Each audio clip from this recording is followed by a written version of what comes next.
the Rob Carson Show.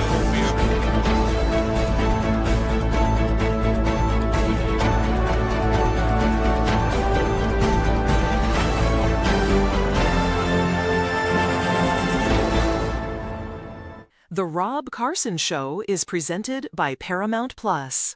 You don't need to live with aches and pains. Visit relieffactor.com today. 7 times, and it was absolutely disgusting. Here is Rand Paul's introduction of the session today on Capitol Hill.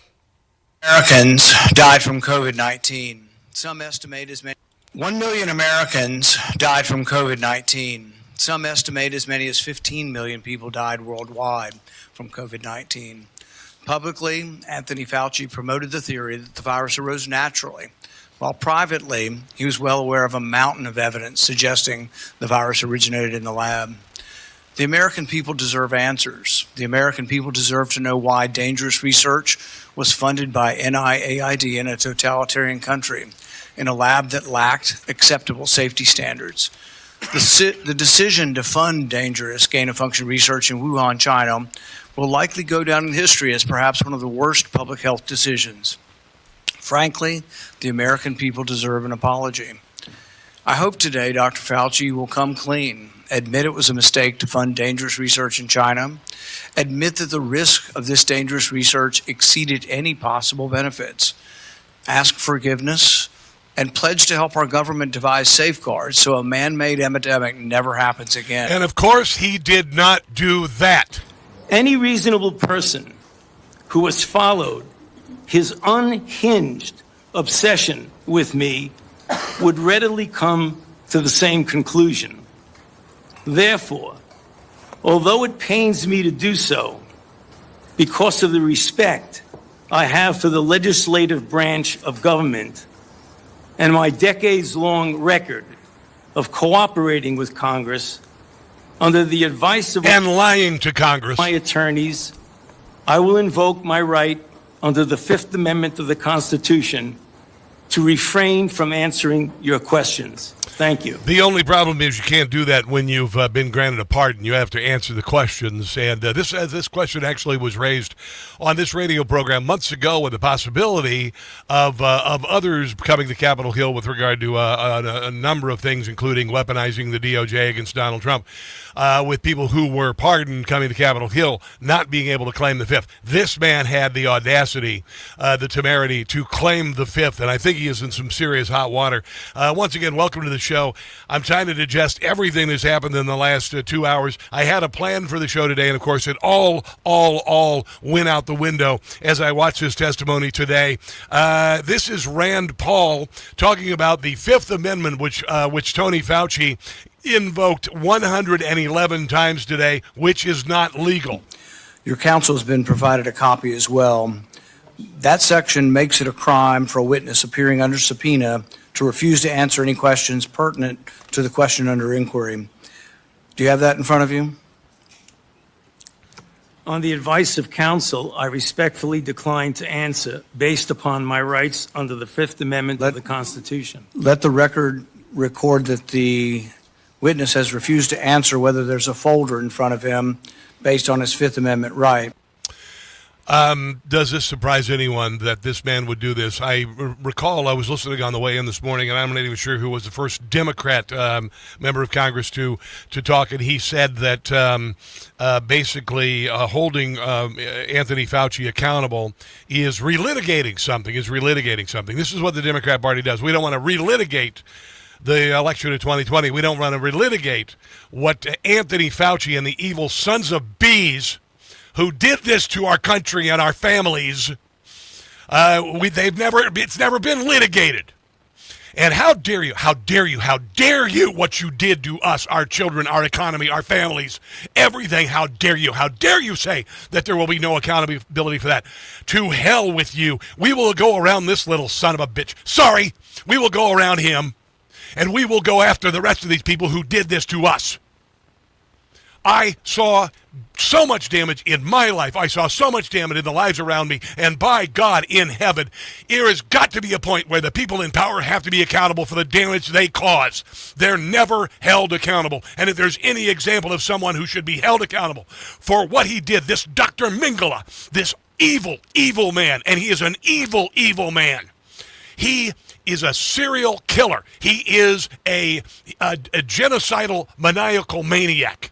This man behaves exactly as a serial killer. He created the conditions whereby people died. He paid for a virus in a Wuhan lab that was released. Millions of people have died. Every one of his journal entries started with the number of people who died and then who was noticing him. The same thing with the BTK killer, the same way with the Zodiac killer. I killed whoever, look what I did, and I was in the paper today, and they're reading me, they're talking about me on the evening news. It is beyond the pale. It is so bloody disgusting, and should not have been a surprise that this man would try such a thing as pleading the Fifth Amendment 111 times today on Capitol Hill. I'm sorry, I have had enough of this nonsense. Time and time again, we see politicians not being held accountable. We know now that Joe Biden had classified documents, could be thousands of classified documents in his possession before he was the president of the United States, and yet they raided Mar-a-Lago for classified documents that Donald Trump legally held, if he held them at all. And it is about damn time that people who are guilty are held accountable in our government. And I could go through a litany of people who deserve to be investigated, indicted, removed from office, imprisoned, etc. Anthony Fauci is number one. He is a monster.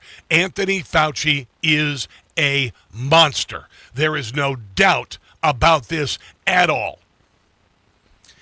He caused the death of millions of people. He caused the closure of hundreds of thousands of businesses. He destroyed the lives of millions of children. Particularly, I have two of them who had their academic careers completely destroyed, their lives upended.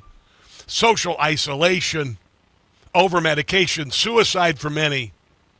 People dying alone, people not being able to be with the last Christmas or the last Thanksgiving with a loved one before they died because Anthony Fauci decided that you couldn't be with them. Your kid's school had to be closed for 2 years because Anthony Fauci decided without evidence. It was almost like kink to him. It was almost like a sadistic fantasy to exercise the kind of control that he had over us all those years, and he did, and it was all unnecessary.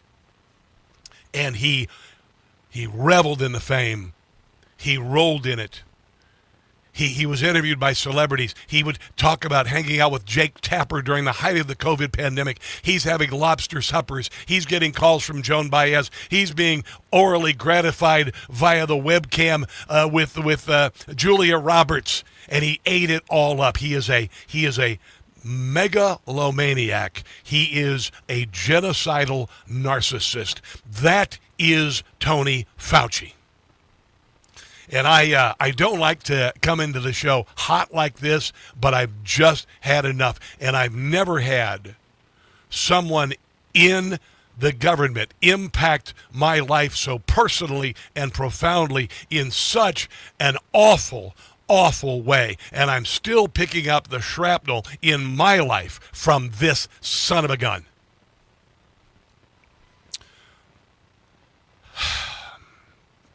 Where do we go from here? Here is Rand Paul talking to Anthony Fauci about the damage that he and those who surrounded him and executed his orders caused. On March 14th, 2020, you wrote that the task force recommendations were driven by me, yourself, Deb, and CDC. The next day you wrote that you had convinced Mayor Bill de Blasio to close the New York City schools, so you were involved. That same night, Governor Gavin Newsom's chief of staff told you that the governor had decided to close California schools, bars, and restaurants after watching you on television. Presidents, governors, mayors, school boards, corporations, and Congress all bear responsibility for the decisions they made. The COVID lockdown, however, could never have been inflicted without you aiding and abetting the crime. Children lost years of education. Small businesses built over a lifetime disappeared. Patients delayed cancer screenings and other medical care. Families were separated from dying relatives. Workers were ordered to accept a medical procedure or lose their jobs. Worship assembly, employment, education, and travel were restricted in the name of science. While you did not impose every restriction, you used your public authority to justify them. He may think he's getting away with something today. Anthony Fauci may think that this is going to protect him. We're going to talk to Doug Burns about this at the bottom of the hour. The Democrat Party isn't going to be able to wave this off. The only people who still believe Tony Fauci are sycophantic members of the Democrat Party who benefited from the largesse of COVID, massive funding, the giant increase in the federal government, the consequential looting of those funds by numerous organizations, the enrichment of NGOs and whatnot from this. Those are the people who are still sticking by Anthony Fauci. And, the idiots who still wear masks and still get booster shots. Those idiots are still behind him. But most are not. Most view this man as the monster that he is. And justice, whether it be in a court of law or at the hands of God himself, will be meted out to this evil man. We've got much to come to on the show here. The number is 800-922-6680. This is The Rob Carson Show.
Day from your app store.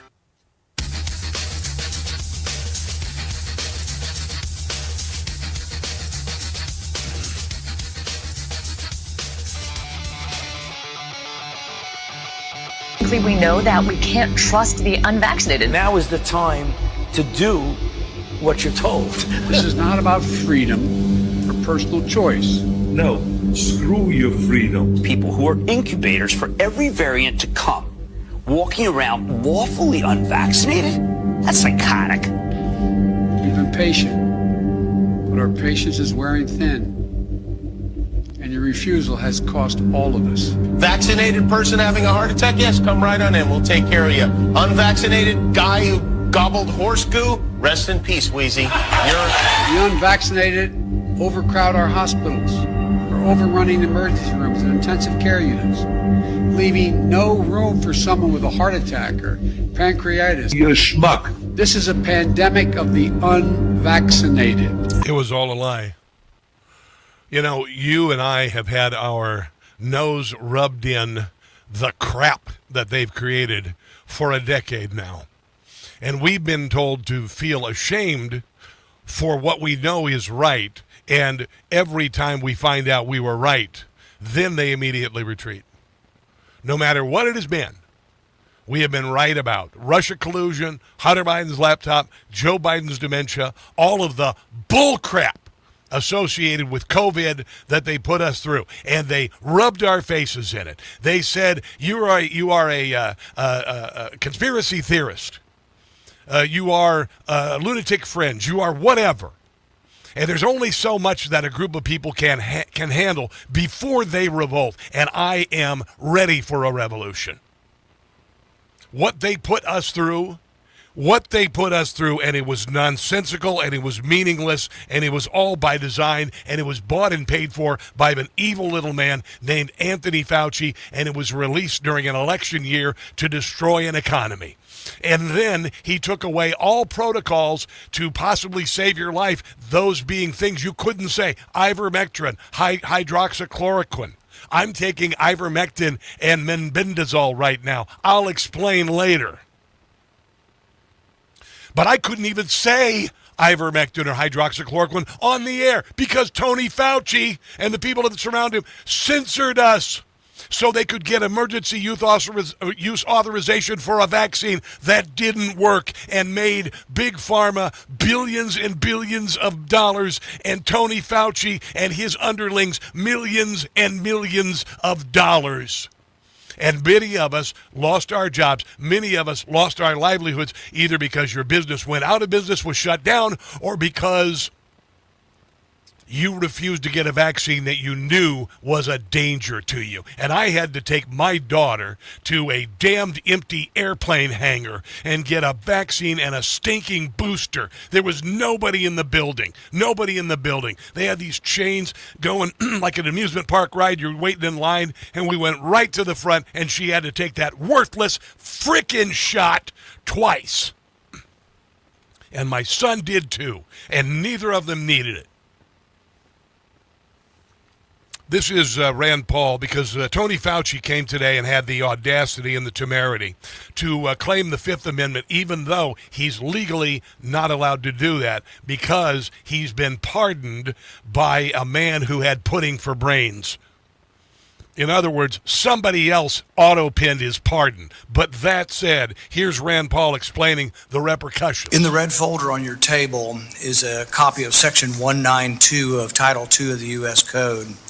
Your counsel has been provided a copy as well. That section makes it a crime for a witness appearing under subpoena to refuse to answer any questions pertinent to the question under inquiry. Do you have that in front of you? On the advice of counsel, I respectfully decline to answer based upon my rights under the Fifth Amendment of the Constitution. Let the record record that the witness has refused to answer whether there's a folder in front of him based on his Fifth Amendment right. Oh, and it got even worse. Here's Josh Hawley explaining the Fifth Amendment. Well, nothing says honesty like taking the Fifth, huh, Doc? Let's just get one thing straight. You don't have any rights under the Fifth Amendment because you've been pardoned, as you very well know. As the Supreme Court has been clear for a century and more, Brown versus Walker, 1896, when he has been pardoned, he may not stand upon his privilege. You know that. Your lawyers sitting behind you now shifting nervously in their chairs. They know it. This isn't about the Constitution. This isn't about the law. This is about contempt. Contempt for this body and contempt for the American people. But I think I know why you're doing it. It's because you don't want to answer questions. It's because you did all kinds of terrible things. It's because during the pandemic you got rich. Yeah. Didn't you? You got rich while people were dying, hundreds of thousands of Americans, over 1 million in the end, and you were getting rich. And not only were you doing that, you were using federal employees with taxpayer money to apply for and solicit cash prizes for you personally. Cash prizes totaling over $1 million. You did all of that during the pandemic, didn't you? That's a question. On the advice of counsel, I respectfully decline to answer based upon my rights under the Fifth Amendment to the... Here is Josh Hawley. What day of the week is it today? Bleeping with the little man's brain. On the advice of counsel, I respectfully decline to answer based upon my rights under the Fifth Amendment to the Constitution. What color tie are you wearing? On the advice of counsel, I respectfully decline to answer based upon my rights under the Fifth Amendment to the Constitution. What color's the carpet in front of you?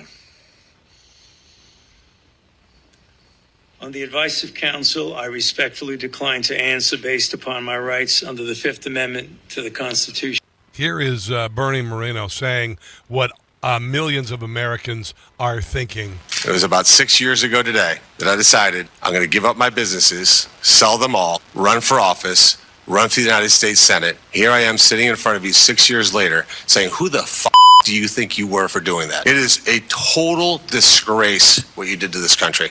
And if my Democrat colleagues are standing there defending you, I hope the voters of the United States of America watch the clips of every one of you doting on a guy who was more interested in being a celebrity than saving American people. There is no defense of what you did. You may have had a 50-plus year legacy of public service, but it ends in total and complete disgrace. And to all of those who rubbed our face in the mess that you made and made us to look foolish for knowing in our hearts the lie that COVID, the COVID mandates, the COVID protocols, and the vaccine war, shame on you and to hell with you. You made us feel shameful for questioning a stupid mask on toddlers, a 6 feet distance, school and business clothings, and you cheered on not being allowed to go to church, for God's sake. You really bleeped up. Doug Burns coming up to talk about this Fifth Amendment and Anthony Fauci and what kind of hot water he's in. Don't go anywhere.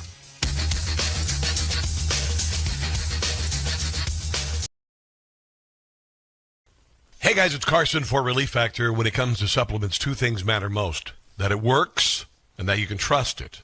Jim ran out of Relief Factor twice. Both times his ache, stiffness, and pain came back. Once he restarted again, he says he felt better again. You know something's working when you run out of it. I started taking Relief Factor 6 months ago. I ride 30 miles on a Saturday morning on my mountain bike and lift weights every other day, and I feel great. People like Jim make it easy to find out if you'll be the next person telling us Relief Factor help you tackle your daily aches and pains. 3 weeks for just $17.76. Simply go to ReliefFactor.com or call 800-4RELIEF. They will do everything they can to help. We hope you'll be sharing your story with us too. 800-4RELIEF or ReliefFactor.com.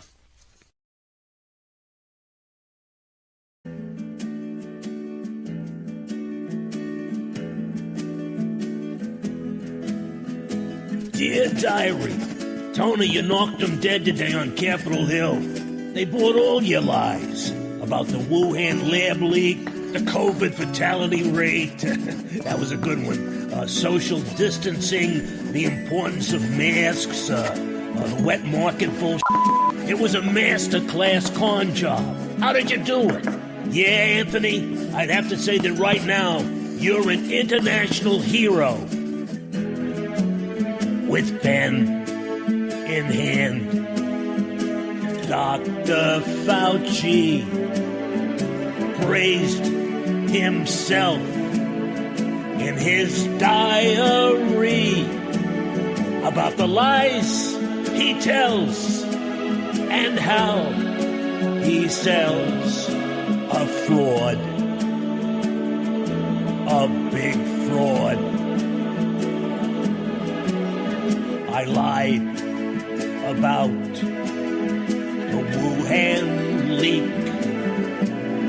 I gave false projections that looked very bleak so I could push the jab while Pfizer paid my tab, my hefty tab.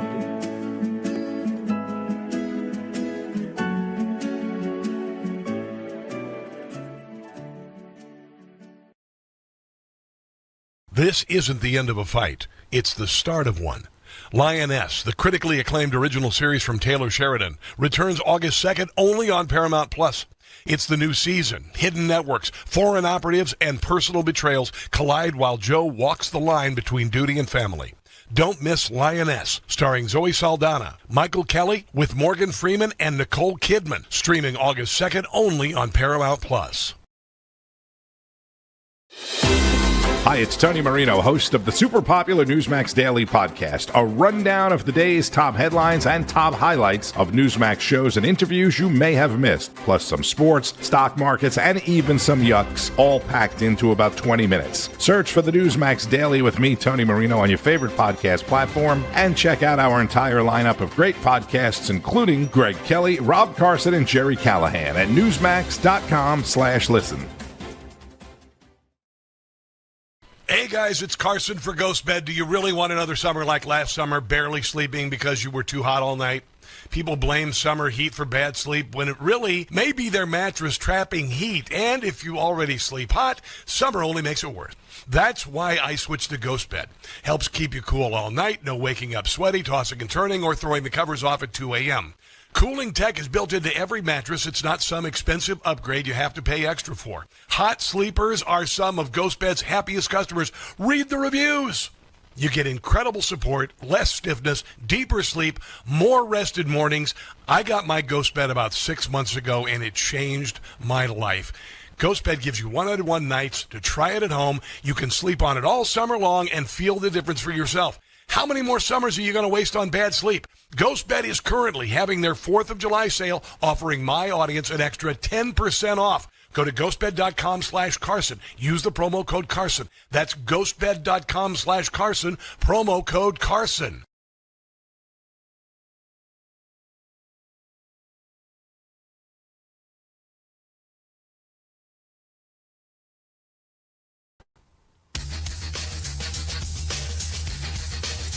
I assume we have Doug Burns.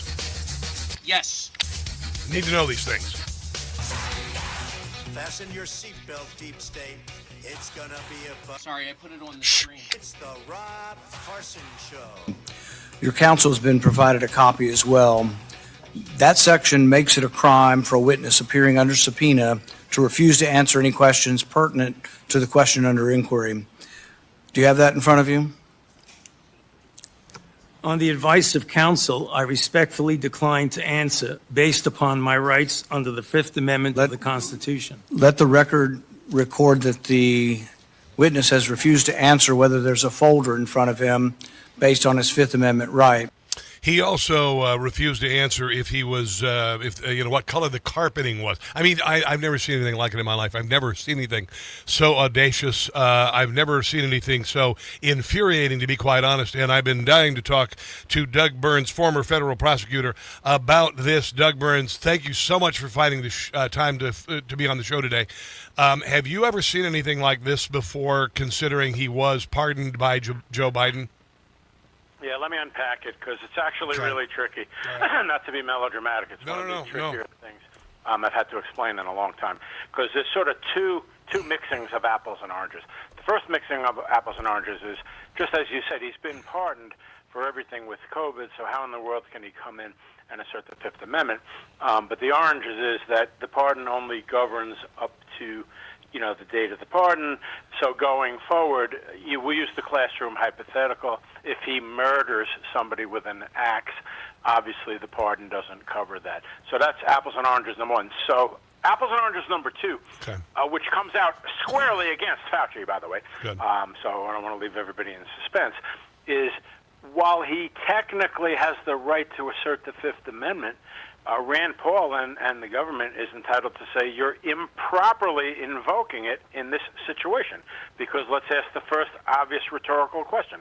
What is it about today's testimony that would tend to incriminate you? Yes, yes. And the answer to that question, a little Sherlock Holmes, is that if he came in there today, and major kudos to Rand Paul, I really thought he was brilliant. Unreal. Yeah, I thought he was absolutely brilliant. And as a lawyer for 40 years, he was good on the legal stuff because what he said was, if this man came in here and told the truth today, there's no need for any Fifth Amendment protection. Yes. But Fauci had only one option because of his ego, Rob, and that was to come in and double and triple down and double talk and all the nonsense, and he clearly would have been exposing himself to criminal liability, and that's why he took the Fifth. So but the only wait is the only criminal liability perjury? Exactly. Okay. No, 100%, Rob. Spot on. And the point is, if he came in there and he said, look, because first of all, the beauty of this situation is that when you have him saying under oath, for example, I never pressured any politician to close a school, and then in his diary, he said, I called Bill de Blasio and I told him to close the school. Now, you don't have to be a sophisticated trial lawyer.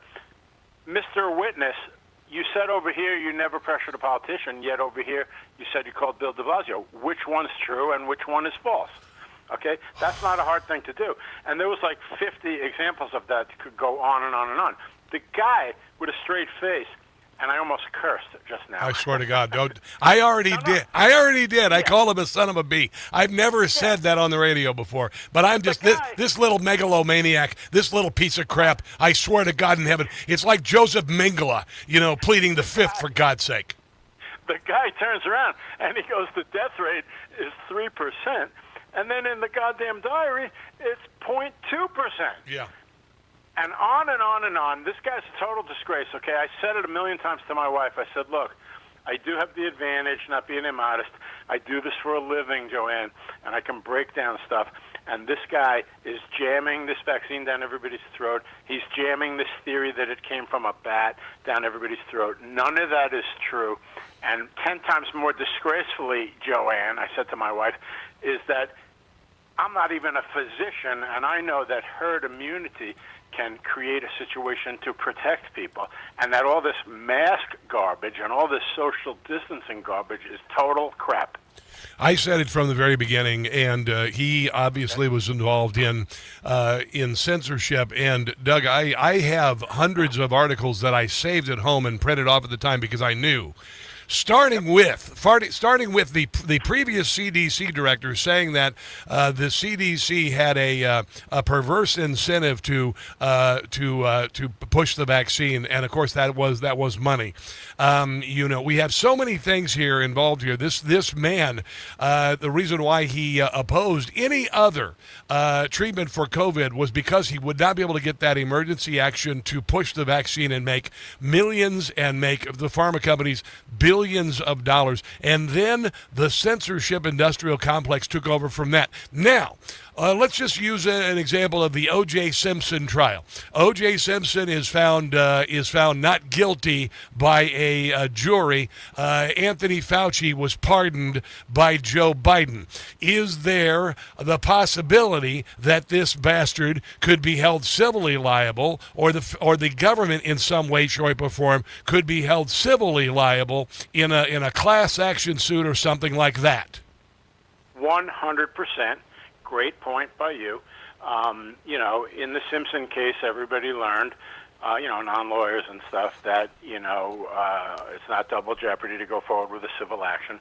The standard of proof, of course, is lower. It's by a preponderance of the evidence, not beyond a reasonable doubt. So that could absolutely happen with Fauci. But the other thing is, of course, a few things. Number one, you noticed that his hands were visibly shaking with the sheet he was holding? Oh, yes. I thought that was interesting as a trial lawyer who pays attention to such minutia.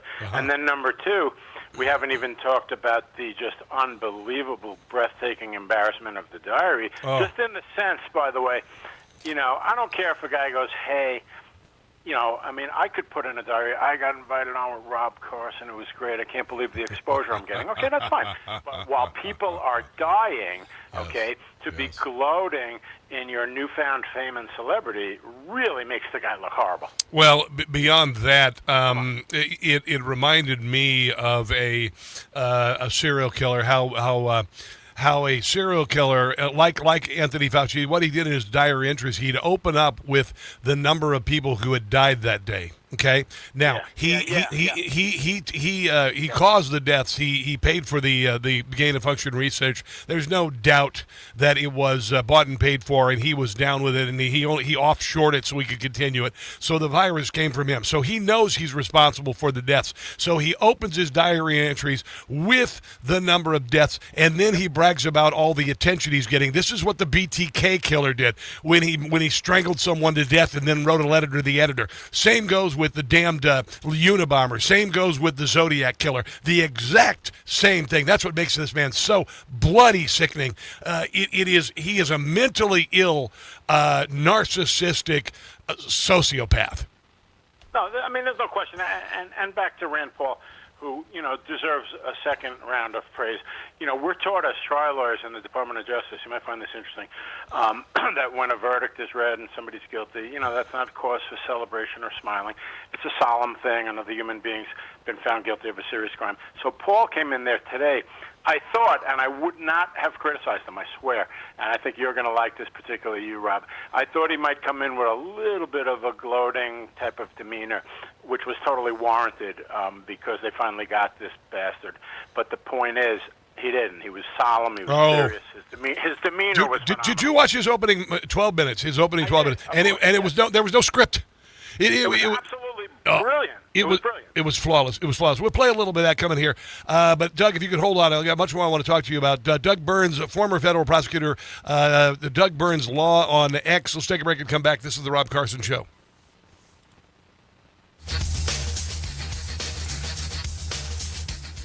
Here's the deal. The government is overthrown.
Right, we're having some technical difficulties. Ken, please kill the music on the live stream. Noah, are we on? We're on. Okay, thank you. Let's try to get our act together, okay? Producers, let's get our act together today. This is an important show. Here is Rand Paul kicking out one of Dr. Fauci's attorneys. But the attorneys are not recognized. In fact, the attorney was told not to sit at the table, and he's not obeying that recommendation. There's a row behind you, sir. That's where you were told to sit, and you're not. And now you're disrupting the proceedings. And so, look, this is the way Anthony Fauci wants to be remembered, for a lawyer not listening to the rules. That's the way you want to be remembered, and that's what you're going to do. You are not recognized, sir. Security, please remove him from the room. Yeah. That was one of the highlights of the hearing today. This jackass who was refusing to shut his yap, clearly out of his league. He's somebody who was hired by, he's kind of a scumbag, one of these scumbag attorneys. Here's what Bernie Moreno had to say about this guy before we go to Doug Burns. Let me tell you who David Schertler is for the audience, because he was ejected by the chairman. He's a high-profile criminal attorney. He's represented some really great people, like Senator Bob Menendez. Maybe that's somebody who my Democrat colleagues may remember took gold bars as bribes from the Egyptians. And there's an article here in the Washington Free Beacon that talks about why you would hire a guy like David Schertler. And the comment is, if you're in deep shit, that's who you call. Do you feel like you're in deep shit? On the advice of counsel, I respectfully decline to answer based upon my rights under the Fifth Amendment to the... Yeah, he lawyered up big time and then pleaded the Fifth. Very clearly he's covering up something, Doug Burns. Oh, no question about it. I mean, but again, my analysis, I'm very, very confident in it, which is that it's very simple. I mean, he had two options. One, come in and say I was not truthful in the past about the origins of the virus, the efficacy of the vaccine, the death rates, and I could go on and on. I know your listeners know the whole list. Or he could come in and recommit to those untruths, in which case he could have been charged with perjury. And so legally, putting aside the toxicity and everything else, legally it's the smart move, but morally it's reprehensible, because the point is, the guy really, at the end of the day, didn't have the valid right to assert the Fifth Amendment, because had he told the truth, there's no exposure. What do you think's going to happen? Is he going to get charged with contempt? And if he does get charged with contempt, what will that mean? Is it going to be a slap on the wrist? Well, on contempt, real quick, so everybody's clear. When Congress holds somebody in contempt, they then have to refer it to the Department of Justice. That takes on big political overtones all the time. Biden wouldn't do anything with Eric Holder and so on. But now, we have some new sheriffs in town. We have a Republican administration. So I think that I give it about 65% that they will hold him in contempt of the committee. They'll refer it to DOJ. I'm not that confident that they'll go forward with that, because the point is, two wrongs don't make a right. What they did with Michael Flynn, we could do 20 seminars on that. That was one of the most disgraceful legal things I've ever seen in my life. Right down to the government coming in to the judge, I think it was Emmett Sullivan. We are dismissing the case. He goes, no, you're not. And he appoints an independent monitor to look at it. It was outrageous. And ultimately, of course, he had to dismiss it, because when the government dismisses under separation of powers as a judge, you have no role in that. You're not a prosecutor, you're a judge. Yeah. But the fact of the matter is, I don't think they will. But the good news here is, let's bifurcate this out between law and legacy, okay? The good news is that this man is clearly on the road, well on his way to having a legacy that he was a liar, a self-aggrandizing egomaniac, as you described it, more concerned with having dinner with celebrities than whether people were dying. And if that's your legacy, Rob, that ain't a very good legacy. No, it is not. I have something else disgusting I want to play for you. This is audio of Joe Biden talking to his ghostwriter in 2017 and admitting that he had lots of classified documents in his possession. So this was early on in 2009. I just found all the classified stuff downstairs. Some of this may be classified. Now, here's the disgusting part. This is Joe Biden on 60 Minutes after the raid on Mar-a-Lago. When you saw the photograph of the top secret documents laid out on the floor at Mar-a-Lago. What did you think to yourself, looking at that image? How that could possibly happen, how anyone could be that irresponsible. And I thought, what data was in there that may compromise sources and methods? By that I mean names of people who helped, or et cetera. And it's just totally irresponsible. I got to tell you, Doug, if anything, this entire ordeal the last decade has proven to me that we have genuinely evil people in our government, and I believe that we are in times right now. They are serendipitous times, and I believe that we're in the midst of a purge of some of these people and a discovery, which I'm grateful for, despite the enormous stress of watching them apparently get away with it. Your thoughts? Well, let me adjust Scott Pelley's question to the correct question. What did you think when you saw those documents that were staged to look like that by the FBI agents? Yeah. I mean, you gotta be kidding me. This whole thing was a total disgrace.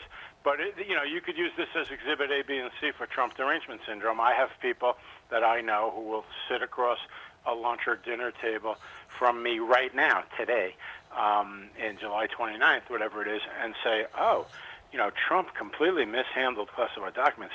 Biden, oh no, he was fine because he cooperated. These people are truly deranged. Yeah. So when Joe Biden just breathlessly and cavalierly says, oh yeah, all the classified stuff, I just came across it.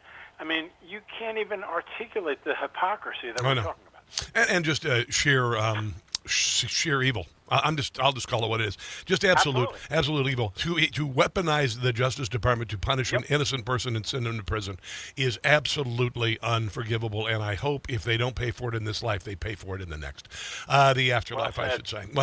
Doug Burns, I appreciate you so much for being on the show today. Thanks for finding the time. We will talk again soon. Okay. Thank you, Rob. All right, let's take a break and come back. This is the Rob Carson Show.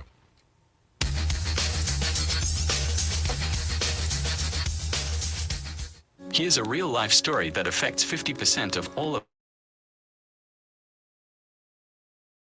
Now you're struggling to pay your bills, and your credit card debts are complete.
It's Red Eye Radio with Gary McNamara. They're a mess right now. You think about across the...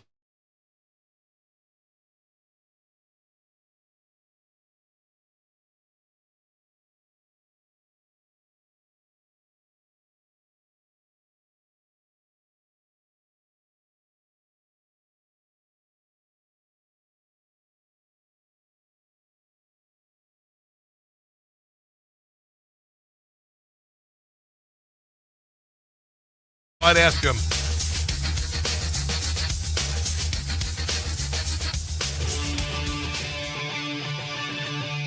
Can you do me a favor in the audience and stand up if during the time of the COVID pandemic, you were called a racist for calling the virus a Wuhan virus or the China virus?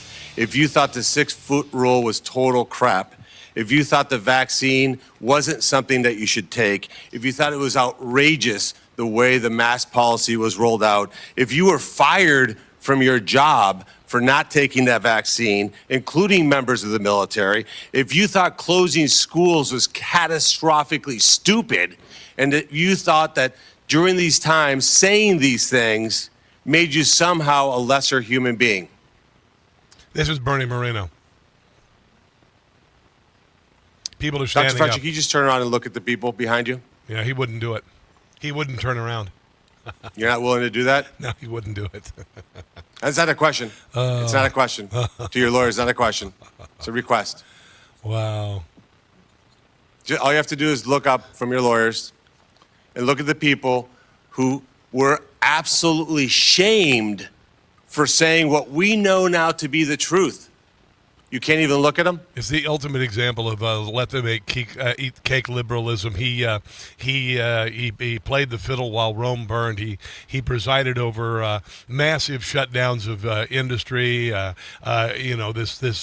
This joke of a vaccine. The VAERS site where you could report vaccine injuries, and there were vaccine injuries by the hundreds of thousands, maybe millions, and the government shut down its own site.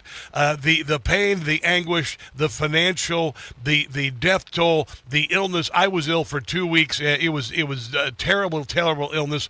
My mother, she tested positive for the antibody, but she never had the symptom of it at all. I don't know anyone who died of COVID. It was all a gigantic psyop.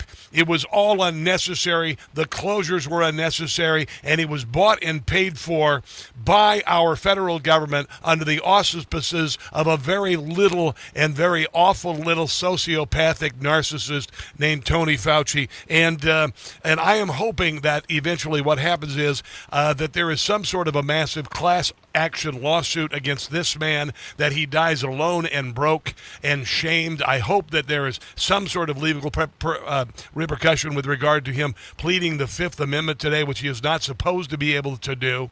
So I'm hoping that all of these things will happen. I've got more coming up, a little bit more on the testimony, the post-testimony of Anthony Fauci, the diary of Anthony Fauci, and then, of course, Zoran Mondami publishing the names and addresses of homeowners, the really dark reason behind that, all coming up in hour number 2 of the Rob Carson Show. And Brigitte Gabriel, don't forget her either. Don't go anywhere. The Rob Carson Show is presented by Paramount Plus.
Rob Carson Show is presented by Paramount Plus. You don't need to live with aches and pains. Visit ReliefFactor.com today.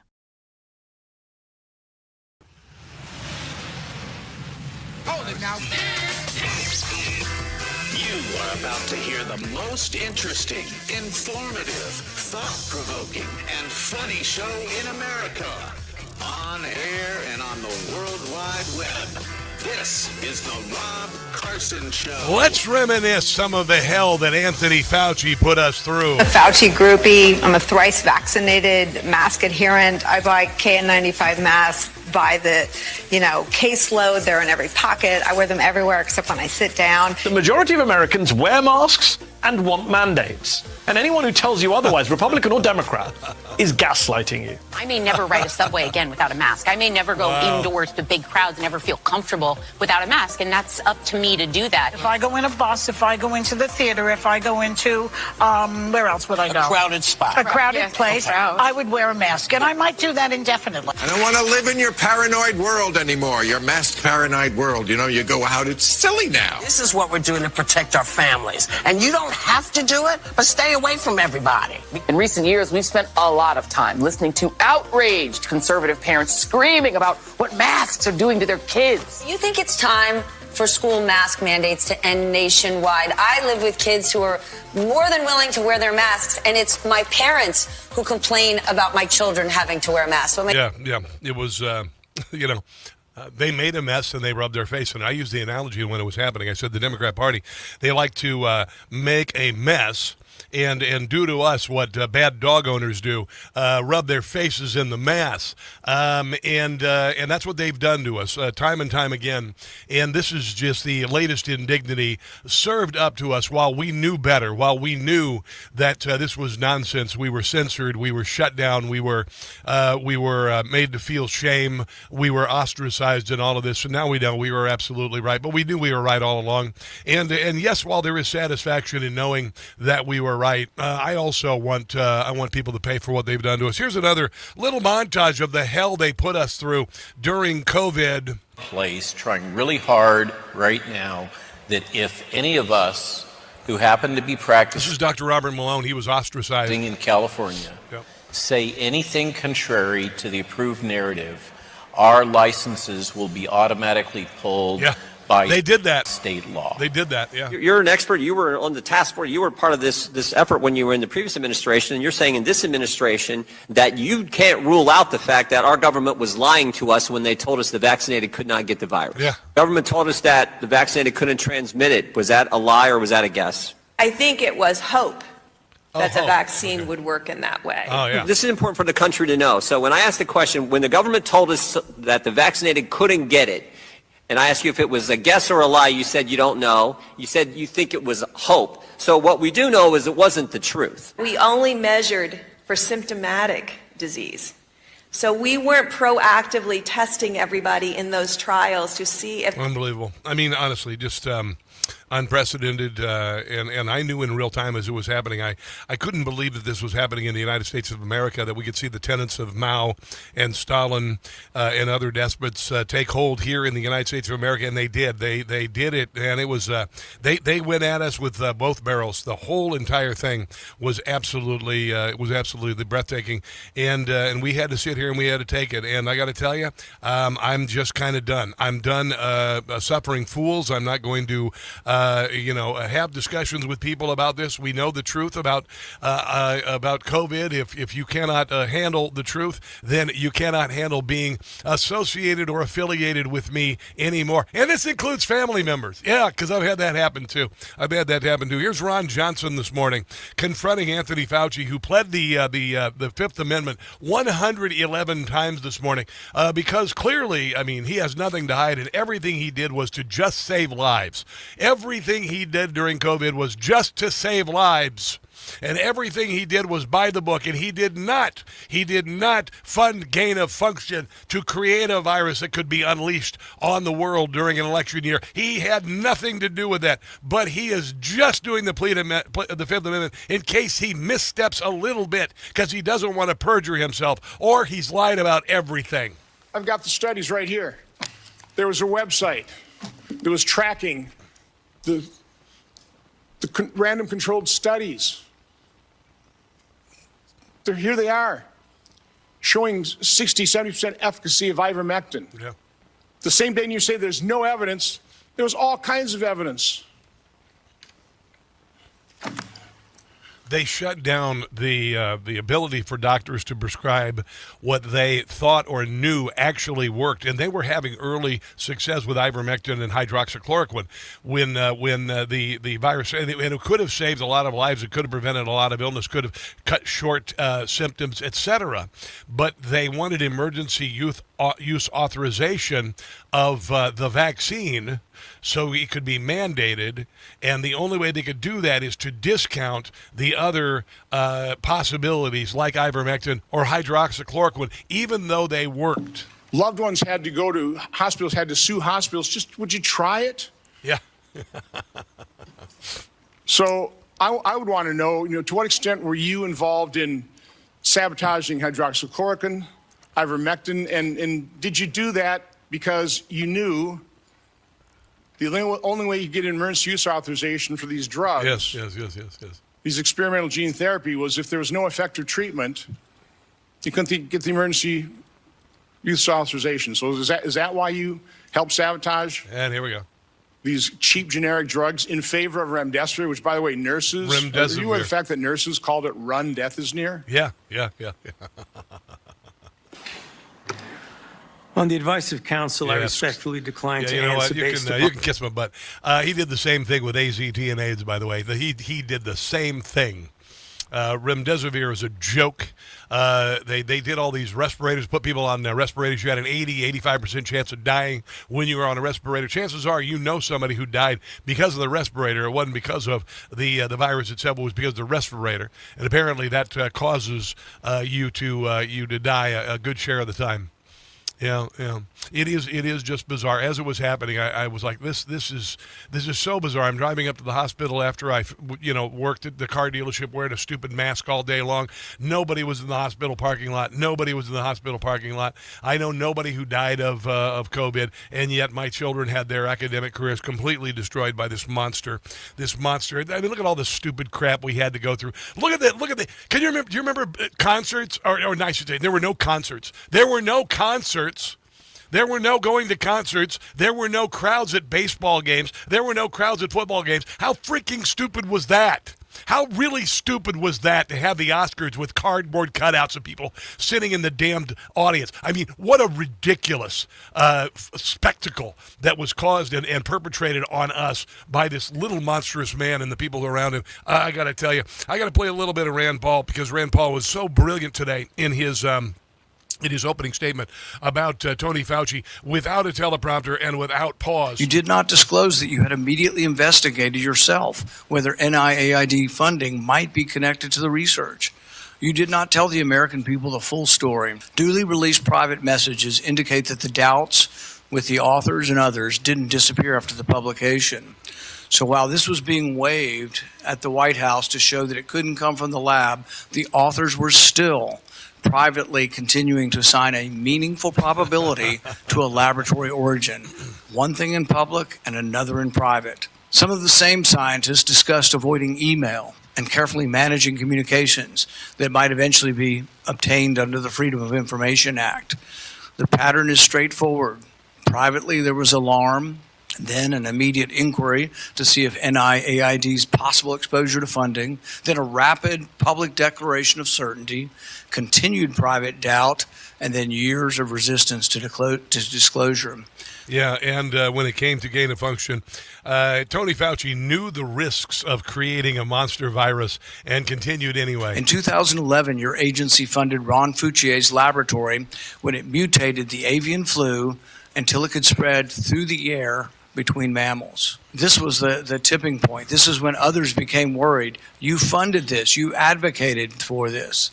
The federal government's own biosecurity board, though, recommended withholding the details of these experiments because of the danger the research posed. People were concerned that publishing it was publishing a roadmap to creating bioweapons around the world. But you sided with the gain-of-function scientist Fauci and argued that the benefits of publishing the research far outweighed the risk. Wow. Here is Rand Paul talking about destroying evidence and then being forced to appear today where, of course, he pled the fifth. The committee has obtained repeated instructions from you telling federal officials to delete communications.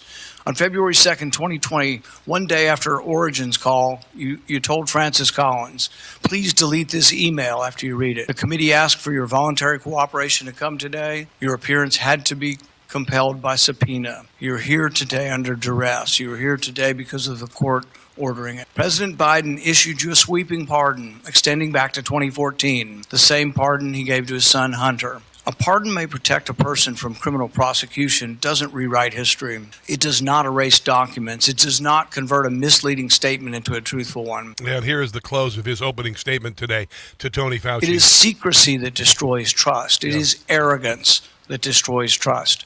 It is censorship that destroys trust. And it is the refusal to admit error that destroys trust. That loss of trust may be your most damaging legacy. Trust can't be ordered. It has to be earned. No scientist is above scrutiny. No government official is beyond accountability. And no public servant has the right to treat the suffering of millions of Americans as a footnote to his preferred version of history.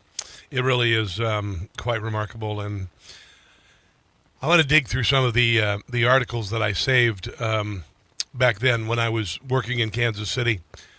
I saved a lot of and I documented all of this. That's why I have these montages that I saved, because I knew historically it would be shown that this would be revealed. And it's really funny, the liberal, the leftist media, not only did they not cover Donald Trump's speech when he declassified information about China stealing election data of 220 million Americans. It's absolutely true. And the data was obtained during the Biden administration to some degree as well. But the leftist media did not do that. And then when this god-awful diary of Anthony Fauci that showed that he was lying to the public and reveling in the fame and fortune that the deaths of millions of people had brought him, none of the letter networks covered it at all. And this shows not only a distrust in the institutions that Rand Paul just talked about, but it has absolutely destroyed every last bit of credibility or faith in the traditional media. The final shovel of dirt is on it. Pat it with the shovel, stick a cross in it, and walk away. Let's take a break and come back. This is the Rob Carson Show.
What day of the week is it today? On the advice of counsel, I respectfully decline to answer based upon my rights under the Fifth Amendment to the Constitution. What color tie are you wearing? On the advice of counsel, I respectfully decline to answer based upon my rights under the Fifth Amendment to the Constitution. What color's the carpet in front of you? On the advice of counsel, I respectfully decline to answer based upon my rights under the Fifth Amendment to the Constitution. I think that's fantastic. Josh Hawley pimping this awful little man who decided to plead the fifth today 111 times. So Josh Hawley thought he'd just kind of play with him like a little chew toy, which I thought was great. This is Jim Gossett as Tony Fauci and his diary. Dear Diary, Tony, you knocked them dead today on Capitol Hill. They bought all your lies about the Wuhan lab leak, the COVID fatality rate. That was a good one. Social distancing, the importance of masks, the wet market bullshit. It was a masterclass con job. How did you do it? Yeah, Anthony, I'd have to say that right now, you're an international hero. With pen in hand, Dr. Fauci praised himself in his diary about the lies he tells and how he sells a fraud. Wow. What an evil little man. Big fraud. I lied about the Wuhan leak. I gave false projections that looked very bleak so I could push the jab while Pfizer paid my tab. Oh, man, they did big time. My hefty tab. Yeah, and they tried to make it so you had to get a booster every year. And Americans said, nah, I don't think so. I want to go to Rich in Rosenberg, Texas. Been holding for a while. He has some thoughts on this. Rich, go ahead. Welcome to the Rob Carson Show. Thank you. Okay, I wanted to discuss some things about comments of Richard Moffat that might have been a distraction for the COVID-19, because it only came up after I submitted some valid information that was evident and affiliated with the Secure Exchange Commission in Washington, D.C. on September 23rd, 2021 in the afternoon. Okay, go ahead. So, I've been talking to lawyers, but lawyers tell me all the time I can't do this because it's wrong, but it was all right. They were exploiting their government, their constituents, and I felt it was only right for the constituents to protect their... What do you want to do? Get to the point real quick. What do you want to do? Well, my idea, I think this should be brought out publicly. I think everybody should know as a message. Okay. That comes from the Bible. Comes from the Bible. Okay. I'm not... It's evidence. All right. Listen, thanks for the phone call. Let's go to John in Dundalk. John, welcome to the Rob Carson Show. Not sure exactly what that was all about. Hey, Rob, go how ahead. you doing? Good, buddy. What's up? Hey, just want to... This guy's been pardoned. To my understanding, he has no right to take the fifth. He's supposed to tell the truth. What's going on there? And if there's something going on that's wrong, is there any possibility that they can revoke his pardon and put his little butt on trial? I don't believe so, but I had brought up with Doug Burns last hour, and if you get a chance to, John, check out last hour of the podcast after the show today.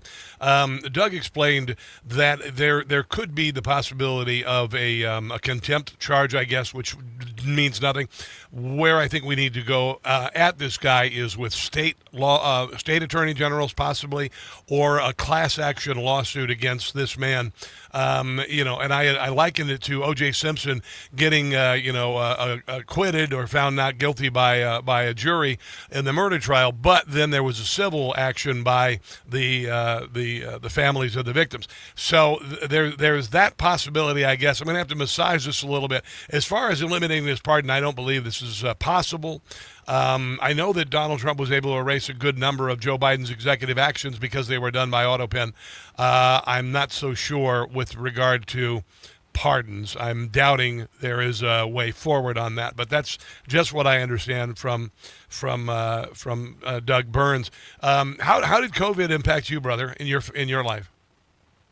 Well, as far as it went, I didn't have too much of a problem. I never had COVID, although my brother's wife passed away, and they wouldn't let him in with her as she was dying. Oh my God! To my way of looking at it, this evil little creep he's a mass murderer. He's right up there with Hitler, Stalin, and Mao Zedong, and they ought to put him on trial and put him in jail for the rest of his short life. Or line him up against the wall. I'd be down with that. Thanks for the call, brother. I do appreciate you. Here's the deal. If you believe that 1 million people died from COVID in the United States of America, then you have to believe that since Anthony Fauci funded the research, avoided the others telling him do not go forward with this gain-of-function research. It was illegal, and he outsourced it to China, and ultimately created this virus that killed millions of people. He is responsible for the deaths of any people in your lives who died of COVID. That's it. That's all. That's that. He is responsible. He created the virus. Okay, he made it possible to create the virus. He paid for it. He supported the research. That's all, guys. He's a monster. And if you want to defend him, I am not going to debate you because I don't suffer fools anymore. Brigitte Gabriel joins us next on the other side of the break. Don't go anywhere. The Rob Carson Show is presented by Paramount Plus. This isn't the end of a fight. It's the start of one. Lioness, the critically acclaimed original series from Taylor Sheridan, returns August 2nd only on Paramount Plus. It's the new season. Hidden networks, foreign operatives, and personal betrayals collide while Joe walks the line between duty and family. Don't miss Lioness, starring Zoe Saldana, Michael Kelly, with Morgan Freeman and Nicole Kidman, streaming August 2nd only on Paramount Plus. Hey guys, it's Carson for Ghost Bed. Do you really want another summer like last summer, barely sleeping because you were too hot all night? People blame summer heat for bad sleep when it really may be their mattress trapping heat. And if you already sleep hot, summer only makes it worse. That's why I switched to Ghost Bed. Helps keep you cool all night, no waking up sweaty, tossing and turning, or throwing the covers off at 2 a.m. Cooling tech is built into every mattress. It's not some expensive upgrade you have to pay extra for. Hot sleepers are some of Ghost Bed's happiest customers. Read the reviews. You get incredible support, less stiffness, deeper sleep, more rested mornings. I got my Ghost Bed about 6 months ago, and it changed my life. Ghost Bed gives you 101 nights to try it at home. You can sleep on it all summer long and feel the difference for yourself. How many more summers are you going to waste on bad sleep? Ghost Bed is currently having their 4th of July sale, offering my audience an extra 10% off. Go to ghostbed.com/Carson. Use the promo code Carson. That's ghostbed.com/Carson, promo code Carson.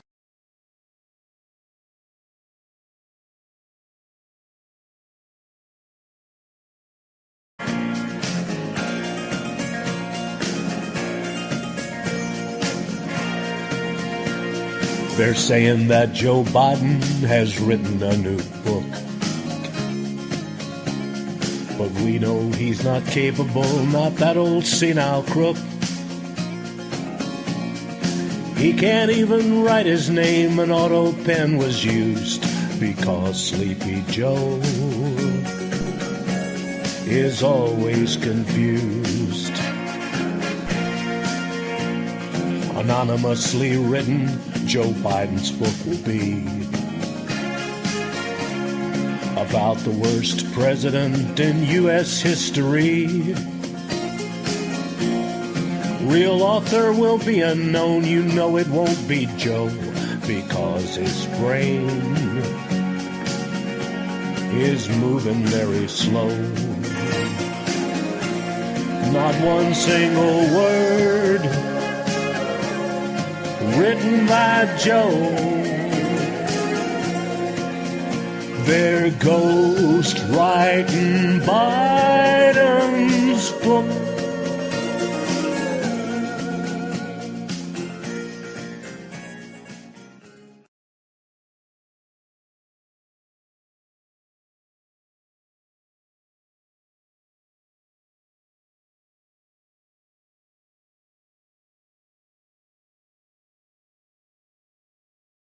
Hey guys, it's Carson for Relief Factor. When it comes to supplements, two things matter most: that it works and that you can trust it. I trust Relief Factor. We hear from people every single day whose lives have changed. And of course, we'd like you to hear a few of their stories. Mark, for instance, was in tears from his daily hand joint discomfort. But after a week on Relief Factor, he felt 50% better. Now he barely even notices any pain. I can attest to this. It used to hurt getting up and out of chairs or even off the bench press at the gym. Not so much anymore. People like Mark make it easy to find out if you'll be the next person telling us a Relief Factor story and how it gave you your life back. 3 weeks now for just $17.76. Simply go to relieffactor.com or call 1-800-4RELIEF. They'll do everything they can to help. We hope you'll be sharing your story too. relieffactor.com or 800-4RELIEF.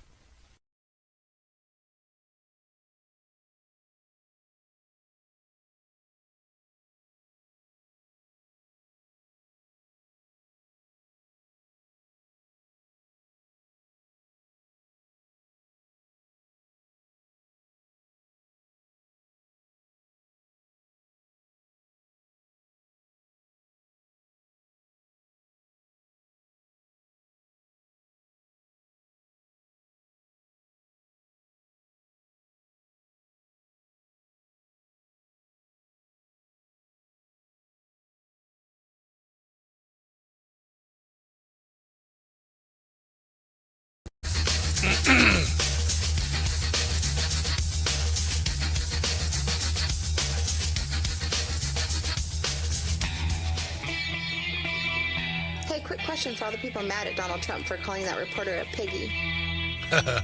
Would you prefer to be called her Hitler, racist, rapist, pedo, dictator, fascist? Would you prefer one of those? It is a Rob Carson show, always made better with Metallica. Thank you very much. Thank you very much. Nearly 25,000 people have signed a petition urging Zoran Mandami to stay away from the 25th anniversary of 9/11. WABC in New York City, where Rush Limbaugh, telethon load from God, got his start as a syndicated host. They did this signature petition, and like I said, 25,000 people are saying do not show up. And I would think it would be wise to not show up for the mayor, considering he is so down with the elimination of the state of Israel and the support of the quote-unquote Palestinians who danced in the streets of Gaza and handed out candy on 9/11/2001. Many of you Gen Zers don't know that. I recall it like it was yesterday. And all it is him planting a flag for radical Islam and exerting his dominance and serving up an indignity to the survivors. That's what it is. That's all it is. It's like Anthony Fauci pleading the fifth. It's serving up an indignity to the people who know what he did. Absolutely 100%. Joe Biden, too. You know, I don't know if you heard this. Joe Biden, these tapes of him. I'm sorry. I'm not sure. These tapes. Hold on one second. A little misfire there. Occasionally happens, when I'm, not. It happens in other parts of my life, but I'll leave it at that. But Joe Biden was talking to his ghost author and admitted that he had a whole bunch of classified documents, and he did tens of thousands of boxes of classified documents in his garage. And he used them for a number of reasons, including as a part of his book, one of the many books that he wrote that nobody read. And here he is talking to his ghostwriter. They tried to keep this under wraps because they didn't want to show that his brain was absolutely broken, but more so that he had classified documents and it was illegal for him to have them. No more classified, but the next thing I have here is this is classified. It's probably something that goes to the presidential papers. I don't think so. It was in between. I didn't want to turn them in. Right. Yeah, it was determined, by the way, by a special counsel that he did have classified documents in his possession illegally, but then they determined that he was his brain was so addled by whatever it is, dementia or whatnot, that no jury would convict him because of they would look at him as a sympathetic, forgetful old man. I know. This is the United States of America we live in. Meanwhile, Donald Trump had Mar-a-Lago raided. He had every right to have the documents that he had in his possession, and the powers that be literally planted evidence, including folders with fake labels saying classified and top secret, because they were on a fishing expedition with guns drawn to take down Donald Trump. When you saw the photograph of the top secret documents laid out on the floor at Mar-a-Lago, what did you think to yourself? Staged. Looking at that image. How that could possibly happen. How anyone could be that irresponsible. And I thought, what data was in there that may compromise sources? Well, what kind of person? I mean, I've never known, I don't think anybody in my life who lied like that, who could lie so blatantly like that, or like Tony Fauci with regard to COVID. And today, I don't know what kind of a monster exists in that body that could lie like that. Think of the massive amount of lying that Anthony Fauci had to do to cover up his malfeasance and criminality with regard to COVID. Think about I couldn't live with myself if I had to live that lie, and everything he lived was a lie. It's remarkable. Here's Jesse Waters last night talking about Joe Biden and the classified documents. Tapper wrote a book about how everybody knew Joe was cooked, but they had to stop Trump, so they lied to you.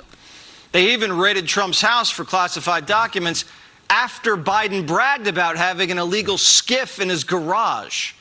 So this was early on in 2009. I just found all the classified stuff downstairs. Some of this may be classified, so be careful with it. I'm not sure. It's not more classified, but the next thing I have here is this is classified. This is probably something that goes to the presidential papers. I don't think so. It was in between. I mean, it's remarkable that the media is so Soviet that these don't matter, that these stories aren't being investigated. It is ridiculous. Some of the biggest stories that we've ever seen in American history with regard to corruption, billions and billions of dollars stolen, Medicare fraud, all of this, and the media is uninterested in it. As I mentioned, the Hunter Biden laptop, now the Fauci diary, which would be so enormously embarrassing for anyone else, and it would certainly portend an investigation of all the things that he pronounced in the diary, but lied in public about. It would require an investigation. But our media isn't that way. They choose who they prosecute and who they ignore. They prosecuted Trump for the crimes Biden committed and admitted to. Then when Fauci shut down the country, they hid Biden in the basement, flooded the zone with ballots, pulled the big guy across the finish line, and then went on an auto pen bender with spending and DEI. Then an hour before Trump got inaugurated, in the bitter cold, whoever was controlling the auto pen pardoned Fauci. Why? Did Fauci lobby for a pardon? We'll find out tomorrow when Rand Paul asks him under oath. And, of course, he said nothing. So there you go. Absolutely remarkable. I got to play a little Finity. Finity was phenomenal last night. Finity on Newsmax was phenomenal last night. And I told you that Tony Fauci was a lot like a serial killer. He would open up his diary entry with the number of people who his virus killed that day, and then he'd talk about all the notoriety and the fame he was getting, just like a serial killer who murders somebody and then watches the news and sees, hey, they're covering me. Dude, they have no idea. They can't find me. They found the body. They found the murder weapon, but I'm over here. I'm going to write a letter to the editor. Oh, yeah, that's the exact same thing. And more than 100,000 restaurants closed their doors forever and never reopened. while Tony was messaging with people like Jake Tapper and Chuck Todd and Chris Wallace and Barbara Streisand, by the way. In another diary entry, Tony is writing about an Instagram post with supermodel Tyra Banks. And Tony Fauci wrote, quote, one person's... Okay, this is an adult man. And not only is he insane for what I just said with regard to, acting like a serial killer, but an 80-year-old man said this. Said that Tyra was very sexy, but that I was even more sexy than she was. Again, this is an 80-year-old man writing in his journal that somebody commented on an Instagram post that he was sexier than a supermodel 50 years younger than him. What a weirdo. What a sicko. Oh, no. What a tool. Fanity kicks butt. Honestly, I want you to think about that. Let's say Roosevelt presiding over, was it right? I think it might have been post-Roosevelt. I wasn't alive then. But as polio swept the country, before the polio vaccine was discovered, and people they woke up paralyzed, and many of them ended up in iron lungs for their life because they were paralyzed from the neck down, and they had to lay in these machines where you'd actually your head would stick out one end, and the pressure in the air would be released and made to make you breathe. And could you imagine if, for instance, I don't know, whoever's in charge of the Health and Human Services or whatever, Department of Health, talks so blithely about the fame and fortune that he was gaining in the battle against polio. Except for with Fauci, it was much worse because he created the polio. He paid for it. I mean, it really is. It's just, it is thoroughly, just utterly detestable and sickening. Here is, let me get a little bit more. Oh, yeah, here you go. This is Tony Fauci, or I should say Rob Finnerty talking about Tony Fauci and school closings. And again, thinking of all the things that they put us through. And my kids suffered greatly because of it. There's a good chance your kids suffered. We had a guy on just last hour talked about his sister, the wife of his brother, I don't know, whatever, died of COVID, and he couldn't visit her as she was dying.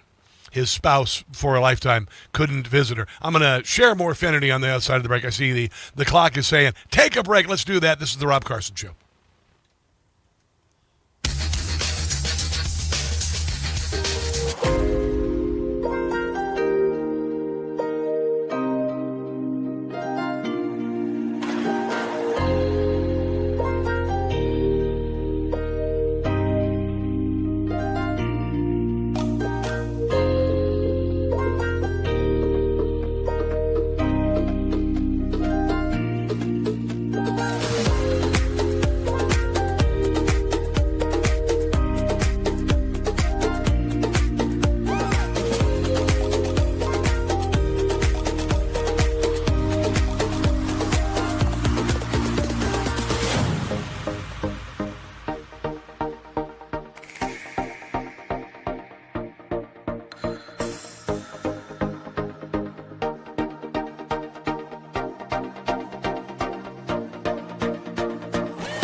89.9 FM in Harford County.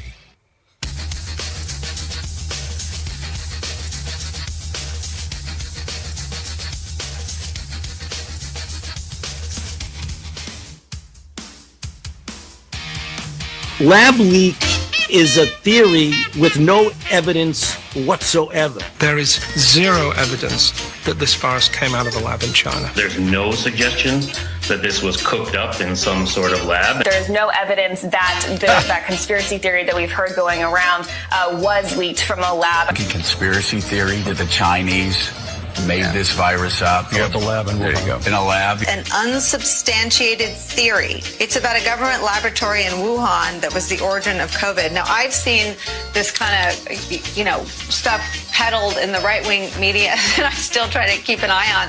Yeah, that's another one of the montages that I saved from the Bleep Show that was the year 2020, 2019, 2020, 21, 22, et cetera, because of the media behaving like Pravda and Izvestia, the two government-run media organizations of the former Soviet Union, gobbling up the information that the government gave to us, and then calling what we believed, which was the truth, disinformation or misinformation, or calling it malinformation, which is if you tell the truth and the government says you can't tell the truth.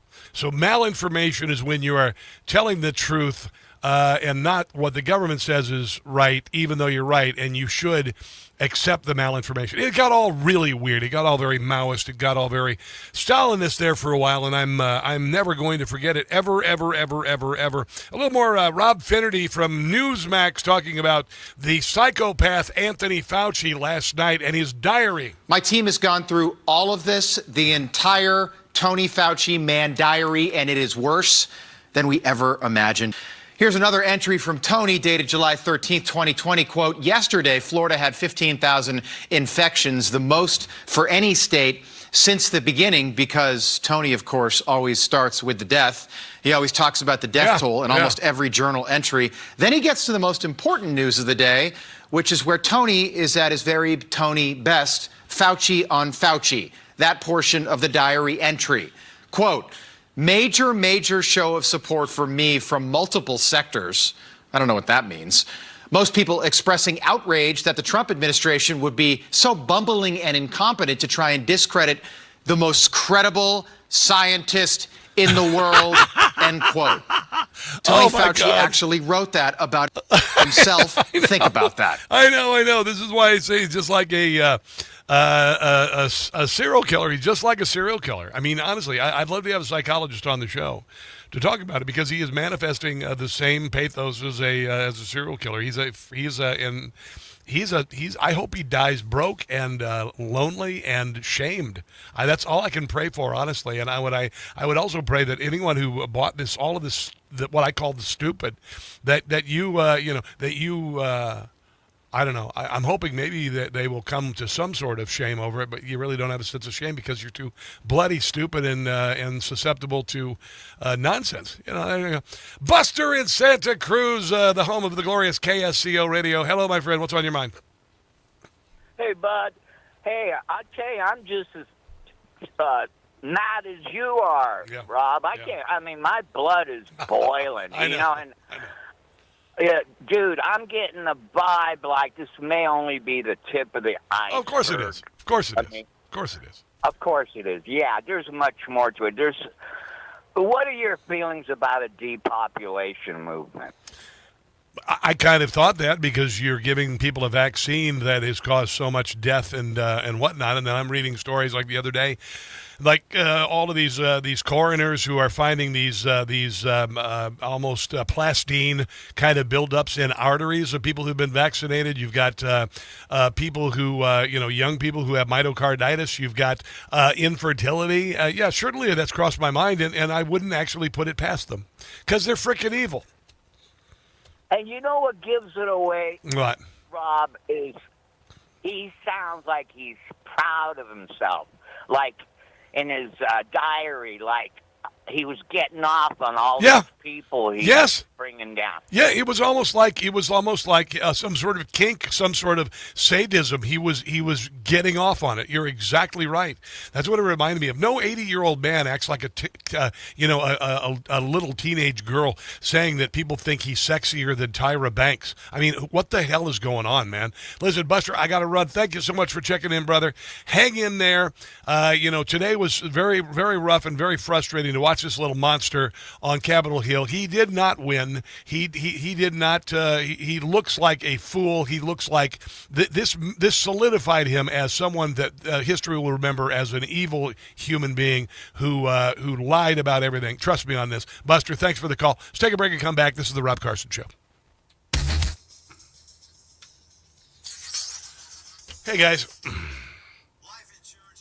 Oh, wow, what a crazy day. We had technical difficulties earlier. American Pharaoh said, I asked people yesterday if you thought he would take the fifth. LOL. Nobody attempted to answer my question. Sometimes you just don't.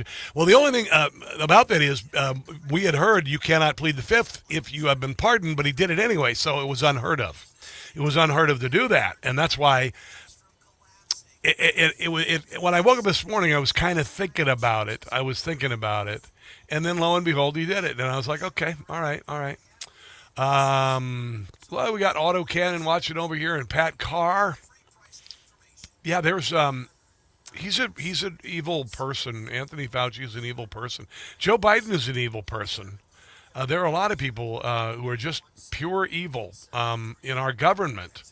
Anybody who would throw Donald Trump in prison on false charges, knowing that they were false and wanting to put him in prison forever or take his fortune, anybody who does that is evil. If you can't compete with some politically on ideas and whatnot, then honestly, you're an evil person. You're an evil person. What else do we got here? I got to get to some other things here, guys. I apologize. Oh, God, I got to play this.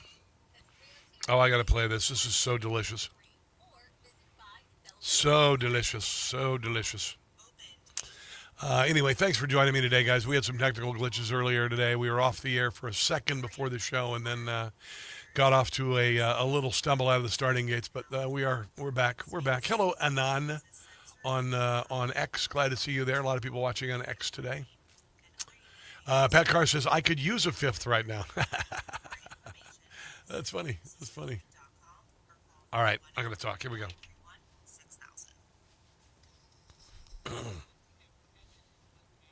Oh, okay. Let me see if I got time here.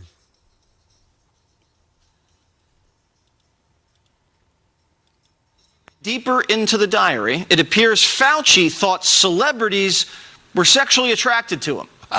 Dear Diary, I received virtually the Award of Courage, presented to me virtually by Julia Roberts from her breakfast room in her home in Northern California. She was so charming. When my image came up on the screen, she gasped and said that every time she sees me, her throat gets dry and she gets nervous and excused herself to go into the kitchen to get a glass of water. Later, they had a second date. Wow. How rad that we have maybe the coolest man on the planet right now. Wow, and there's the room. This is intense. Does anybody else have? Oh, hi there. Good morning. Good morning. Oh, this is a thrill for me. You truly have emerged as a personal hero for me. Fauci wrote about that too. Says he was a little embarrassed when Julia Roberts said, "Oh my God, it's Dr. Fauci." Oh my God, it's so embarrassing for her. I mean, my God in heaven. Real quick, I want to go to Kevin in Hunt Valley. Got about a minute and a half or so. Go right ahead, Kevin. What's on your mind today? Kevin, are you there, Kevin? Go ahead. I am, yeah. I'm not sure if I'm confused or someone may have asked this question earlier. But now, as far as I know, if somebody is pardoned by the President of the United States, yes, they cannot take the fifth. Well, I know that, and Kevin, I brought that up with Doug Burns last hour.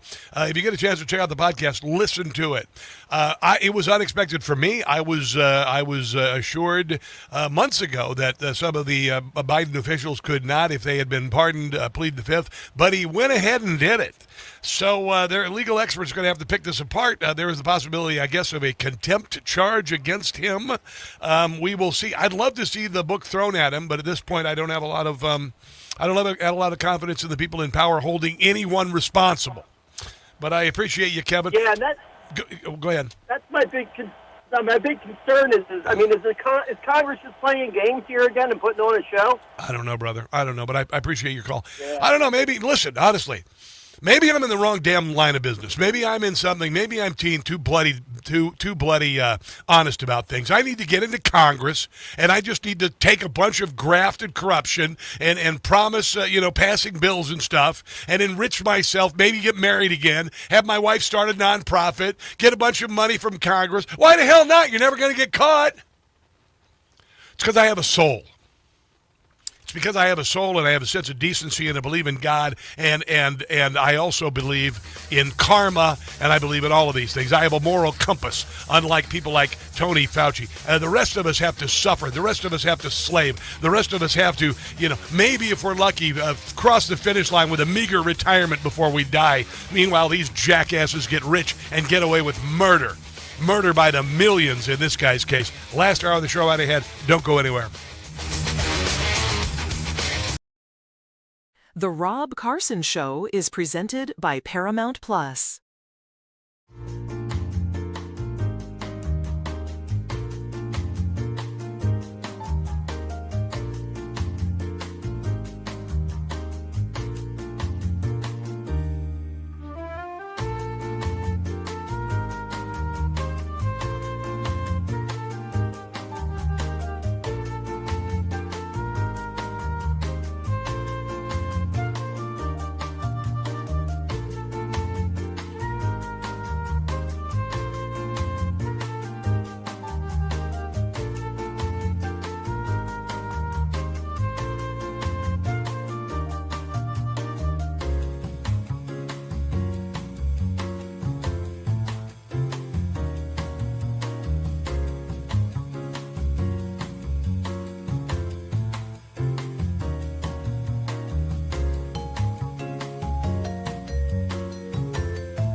Carson Show is presented by Paramount Plus.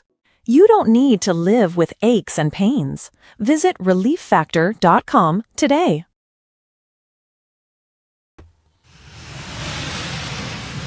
Hold it now. You are about to hear the most interesting, informative, thought-provoking, and funny show in America. On air and on the World Wide Web. This is the Rob Carson Show. This is the Rob Carson Show, hour number 3 of the Rob Carson Show on this already 29th of July. Almost, good way halfway through summer, I guess, I suppose. I just found out I'm going to be driving my daughter back to Kansas City earlier in July, or in August than I thought, actually. I thought it was going to be mid-August, but it's going to be like in the second week of August, so I will be probably taking a day or two off. I want to be with her. I want to be with her. I've only had one vacation day this year. And then the other day was a medical visit, and then the other day was moving my stuff to this studio here. So, I could use the time off driving across the country with her and maybe staying overnight somewhere and going to a Buc-ee's, and just taking it all in before I take her back to her second year in art school. There you go. Oh, by the way, if you want an explanation as to why Tony Fauci was able to plead the fifth 111 times today, I would refer you to the first hour of the podcast today when we had Doug Burns on. Now, Doug Burns, I thought of as I was driving, and I said, we got to get Doug Burns on, because I turned on the testimony this morning. I heard some jackass Democrat saying that we shouldn't. This is already passed. It's already done, and it's on. And we need to learn from it, and we need to. And then I heard another Democrat say we need to throw more money at pandemic prevention and all the usual bull crap. But people have to be held accountable for what the awful things they did, and there are a lot of people involved in this, and it shouldn't just be Tony Fauci. There should be other people involved. And we honestly, this is it. We're at war. We are at war. We are at war.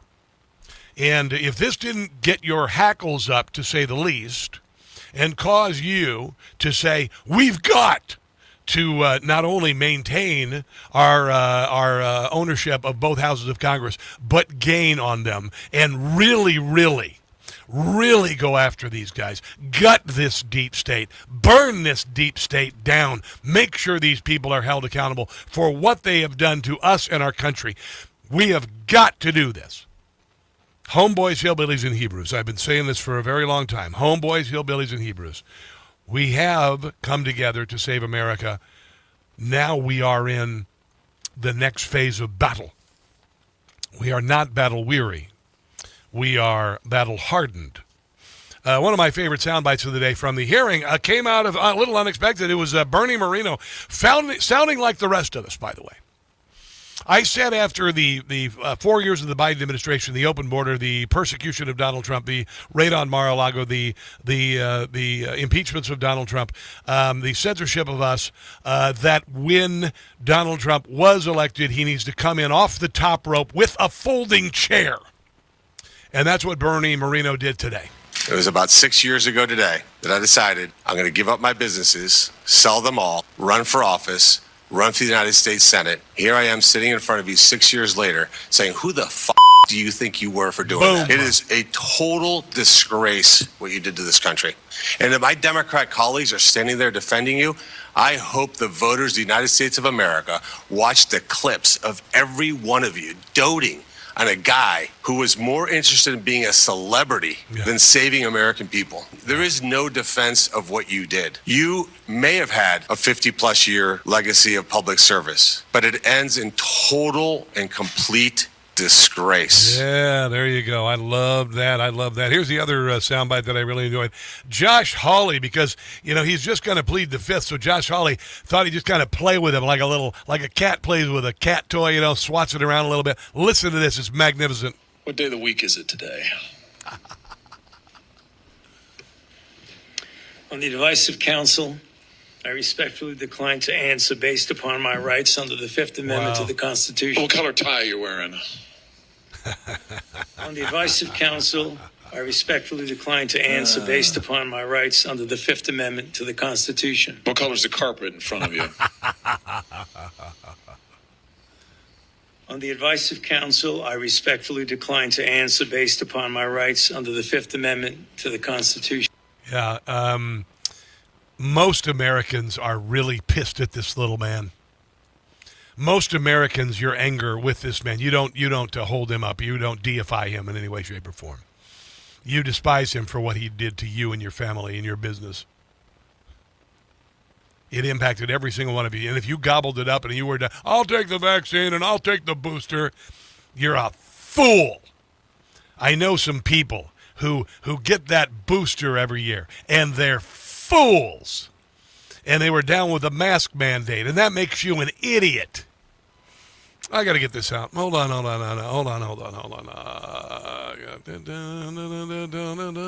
I got to play Don't Catch the Stupid. I got to play Don't Catch the Stupid. Here, there's the Don't Catch the Stupid, the original. Let me find it here. I got to find the original Don't Catch the Stupid. Hold on one second. Because I came up with this, the entire concept of Don't Catch the Stupid, which I say at the end of my radio program and my television show, Rob Carson's What the World. I always say, don't catch the stupid. And the reason being is this nonsense. All of this psyops, all of the bullcrap of the last decade that we all knew was bullcrap. Black Lives Matter, global warming, cooling, climate change, ozone hole, murder hornets, Hunter Biden's laptop, all of it. And then, of course, when COVID happened, I recognized almost immediately it was bullcrap. And then they said, you stand 6 feet away from somebody, you'll be fine. If you're 5 feet away, you'll die. If you wear a paper mask, which, by the way, provides about as much protection from a deadly virus as wearing a cowboy hat for scuba diving. That's something that I use for those of you who are new listeners. All of this. I went through all of this. I was right about everything. Do you hear that? Do you hear that, idiots who tried to censor me? Do you hear that, people who called me whatever conspiracy theorist or said, oh, Rob's really going off the deep end. Oh, Rob's really going off the deep end. No, Rob Carson was right. Because Rob Carson has life experience, common sense, does show prep, and I'll tell you what, there's something to be said for when a substantial portion of your life has been hell. And it has been. I have been. I've been through a lot of things in my life, man, and I even written it. J.D. Vance's book, Hillbilly Elegy, my life story will make that look like Jane Eyre. All right? You're going to want to read that. It'll be like on Golden Pond or something. You'll be like, oh, my God, he had it so easy. Oh, he only lived with a, heroin addicted or whatever, or hillbilly mom with a shotgun. No. Mine was much worse. And it even got worse after I turned 50, if that's even possible. So I'm able to, I don't know, I'm not a soothsayer. I just kind of figured it out. It was all absolute bullcrap. All of it. Arizona and Corona. Yeah, the election in Arizona. All the lies about them they've been telling you. Kerry Lake lost. How did they win it? Yeah. The freaking Senate. When the votes that they received were very few. Yeah, Joe Biden's midterms. Don't catch the stupid, don't buy their BS. That climate change is real, inflation's not. Yeah, that's true. Don't catch the stupid, don't believe them, because distraction and diversion's all they got. We all know that Hurricane Ian was the result of global warming. Russian collusion led to confusion. Hello. January 6th is a smokescreen. Duh. The new Green Deal is a disguise deal. Like their mandate forcing you to take vaccine. Don't catch the stupid, you just can't do it. That in women's sports, men should compete. They're teaching sex ed in kindergarten. Their destructive policies we must defeat. Like wear a mask, don't wear a mask. Statues have fallen, it's so appalling to ignore Hunter's laptop and his theft. Don't catch the stupid, reject their nonsense. Everything is stupid on the left. Jim Gossett. I came up with the idea. He wrote a good share of it. Genius. Great satire contains truth. I learned this writing for the Rush Limbaugh program. Great satire contains truth. You know why I came up with that song? because I could say none of that on social media. I would get censored, taken down for any of the things in the height of all the nonsense. Would get shadow banned, demonetized, the whole deal. So how did I get around it? Using comedy. Because they don't notice the comedy. They don't notice it. And they also have no response. The left particularly has no response to mockery and ridicule or satire. They have no defense against it. They are an armadillo on its back on the highway. And so that is my version of the French underground. I was able to speak in the height of censorship during COVID, etc., by running pieces of comedy. And somebody even wanted me to censor that. And I said, nah, I'm not going to do that. Not going to do that. Utterly ridiculous. Utterly ridiculous. And you know, like many of the instances in my life, I wouldn't change a thing, but I also couldn't survive it again.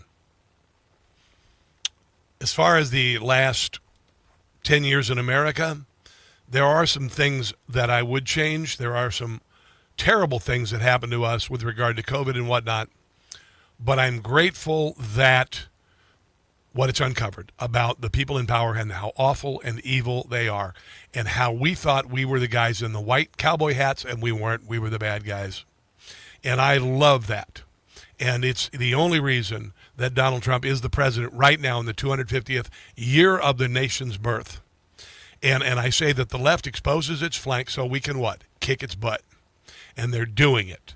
And you have to stay positive. You have to stay committed. You cannot say if. You say when. It's not if we win the midterms. It's when we win the midterms. It's not Eisenhower saying if we take Omaha Beach. It's when we take Omaha Beach. That's just it. And you're either committed or you're not. And if you're not committed, step aside and let the rest of us who want to save America and keep this going. Because we are warriors. That's it. And we've been put through too much nonsense to stop fighting now. Let's take a break and come back. This is the Rob Carson Show. I'll get to Rob next. Here's the deal. Okay?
let's try paying attention. It'd be kind of nice because I'm trying to do that myself.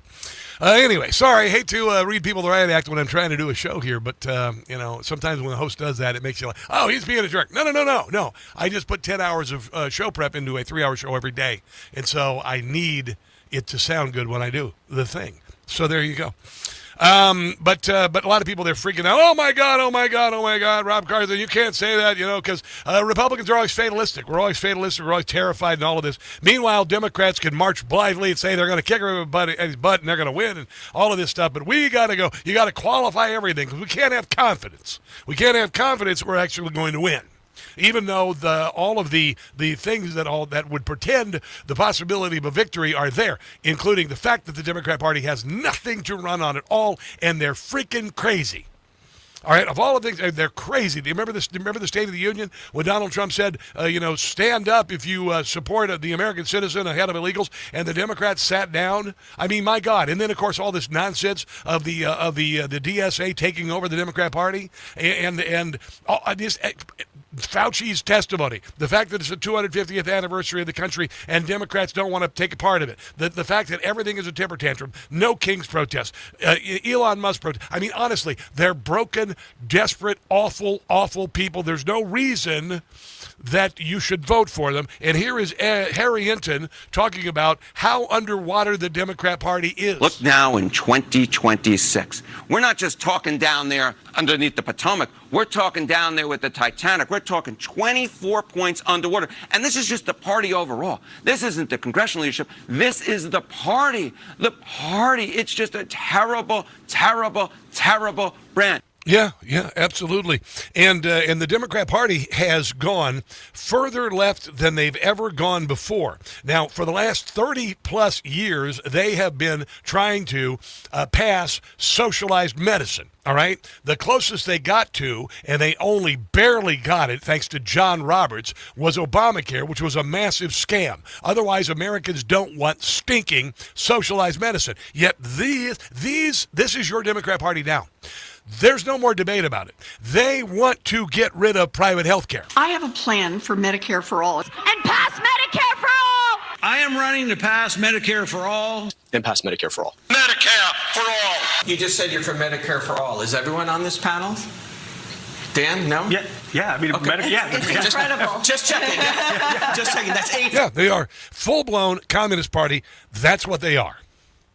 And we are going to destroy them in November, and you have to be confident of that. Here is Victor Davis Hanson talking about the self-immolation of the Democrat Party right now. About 3 years ago, they didn't want to be known as Democrats. They called themselves progressives. And then to be really edgy, progressives were reactionary, so they were becoming socialists. Now the socialists are the fuddy-duddies, and the Marxists are the cutting edge, and I think we're about ready to legitimize and come out of the closet and say they're communists because they really don't believe in private property. They want the state to be able to confiscate it if they feel it's not serving the communitarian agenda. And they say that they still want elections, but they pretty much emasculated elections in their agenda with an open border and all mail-in balloting and getting rid of the Senate and the presidency. The big difference is they used to say as democratic socialists, they wanted to get elected to change the system. Now they don't really care about changing it. They want to destroy it and start over. Yeah, and those are words of war. And that's why we are on a war footing, and we're going to win. We are. I want to go to Rob in Perry Hall. He's been waiting for a while. Rob, welcome to the show. Thanks for holding. What's on your mind today? What an opportunity. I cannot believe this. We know so many people here in Maryland that, they had relatives that they couldn't say goodbye to. I know. We were getting a lot of dental work done back then, and we'd go in there and say, hey, can you go see your mom? No, I can't go see her. She's in the nursing home. And you couldn't even say goodbye, your one final goodbye to your relatives. No. This is insane. I mean, this is opening up wounds that are never going to heal. And I don't know who's paying Fauci to do this, but man. I know it was so profoundly ridiculous and awful, empty baseball stadiums where Anthony Fauci sat without a mask next to his friends, and there were no crowds, there were no concerts. They told us we couldn't get together for barbecues. They canceled our children's education. In many cases, they weren't together for years. They made children sit 6 feet apart at lunch and have no recess. I can go on and on, the indignities and the bullcrap that they served us. And then they forced an evil vaccine that we couldn't say was bad, that we couldn't say was causing death, that we couldn't say was causing lifetime injury. There is no punishment I could ever believe that would be enough for the people who perpetrated this on us, Rob. How about you? Unbelievable. Yeah, I think I'm like living in Mars or something. None of this is adding up to me. I know. But the positive is, what I said earlier, is that the left has exposed its flanks so we can kick its rear end, and we've got to realize that all of this was for a reason. It was to expose this rot and do a baptism by fire of our country so we could survive another 250 years. That's why I believe in serendipity. That's why I believe in providence, and I believe that's what we're experiencing right now. But we can't give up the fight, Rob. I'm glad you're around, brother. Did you know anyone who died of COVID, by the way? I'm just asking. Oh, in the neighborhood, yeah, we did have a lot of the elderly people that refused to even go to the doctor because it's hard to get an appointment and everything, and they just passed. I know. I couldn't believe watching people behind glass walls as their relatives stood outside the nursing home and tapped on the glass. It was so evil, just so profoundly evil. And what's really, really bad is that so many on the left just went along with it. So many on the media went along with it, said you wear your mask, you should be ashamed for not being vaccinated, you're the enemy if you're not vaccinated, and all of this. It's very reminiscent of Nazi Germany and Stalin's Russia. But we've survived it, and now we've got to finish the job. We got to finish him off, put him out of our misery. Thanks for the call, Rob. I appreciate you, bro. I appreciate you. This is Victor Davis Hanson. I mentioned the Frankenstein. No, I can't do this. I mentioned a couple of analogies. The Democrat Party is dying like movie vampires, gnashing their teeth, clawing, trying to drag us into hell with them. And then I said that of the DSA, they taught these kids in school to get rid of the flag, hate America, say that we're white supremacists, say that communism is good, erase history is about Mao and all of this. And now the progeny of the people who did this are in the DSA, and the monster that Frankenstein, the Democrats created, is attacking the doctor, the Democrat establishment. Victor Davis Hanson made that analogy that I made a week. He did that yesterday. Special guest Catalina Luff coming on the other side of the break. Don't go anywhere.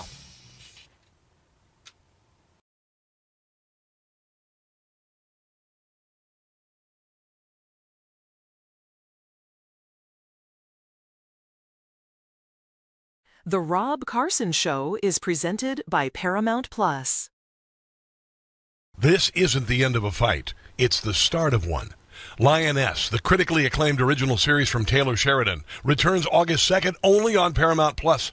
It's the new season. Hidden networks, foreign operatives, and personal betrayals collide while Joe walks the line between duty and family. Don't miss Lioness, starring Zoe Saldana, Michael Kelly, with Morgan Freeman and Nicole Kidman, streaming August 2nd only on Paramount Plus.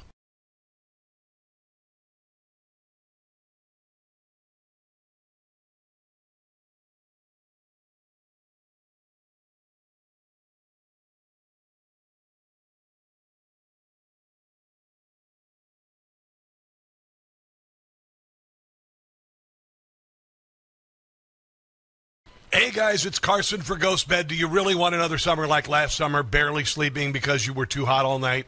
People blame summer heat for bad sleep when it really may be their mattress trapping heat. And if you already sleep hot, summer only makes it worse.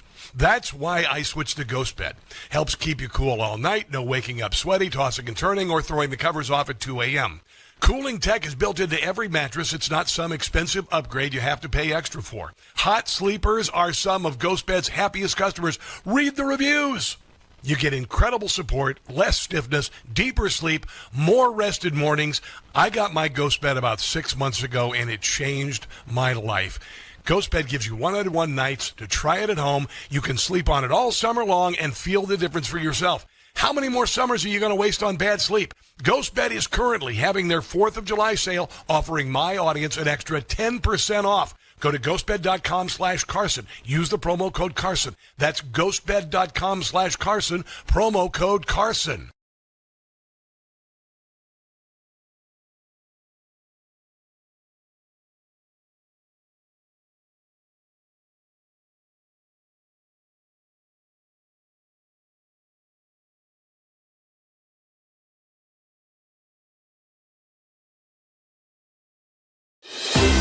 Hi, it's Tony Marino, host of the super popular Newsmax Daily Podcast, a rundown of the day's top headlines and top highlights of Newsmax shows and interviews you may have missed, plus some sports, stock markets, and even some yucks, all packed into about 20 minutes. Search for the Newsmax Daily with me, Tony Marino, on your favorite podcast platform, and check out our entire lineup of great podcasts, including Greg Kelly, Rob Carson, and Jerry Callahan at newsmax.com/listen.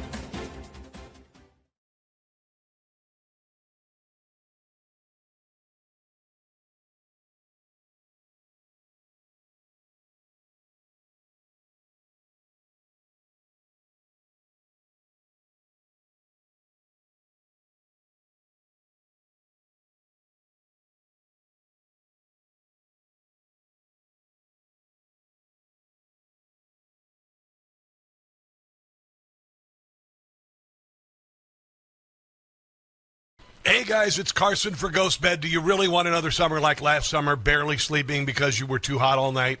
People blame summer heat for bad sleep when it really may be their mattress trapping heat. And if you already sleep hot, summer only makes it worse. That's why I switched to Ghostbed. Helps keep you cool all night, no waking up sweaty, tossing and turning, or throwing the covers off at 2 a.m. Cooling tech is built into every mattress. It's not some expensive upgrade you have to pay extra for. Hot sleepers are some of Ghostbed's happiest customers. Read the reviews. You get incredible support, less stiffness, deeper sleep, more rested mornings. I got my Ghostbed about 6 months ago, and it changed my life. Ghostbed gives you 101 nights to try it at home. You can sleep on it all summer long and feel the difference for yourself. How many more summers are you going to waste on bad sleep? Ghostbed is currently having their 4th of July sale, offering my audience an extra 10% off. Go to ghostbed.com/Carson. Use the promo code Carson. That's ghostbed.com/Carson, promo code Carson.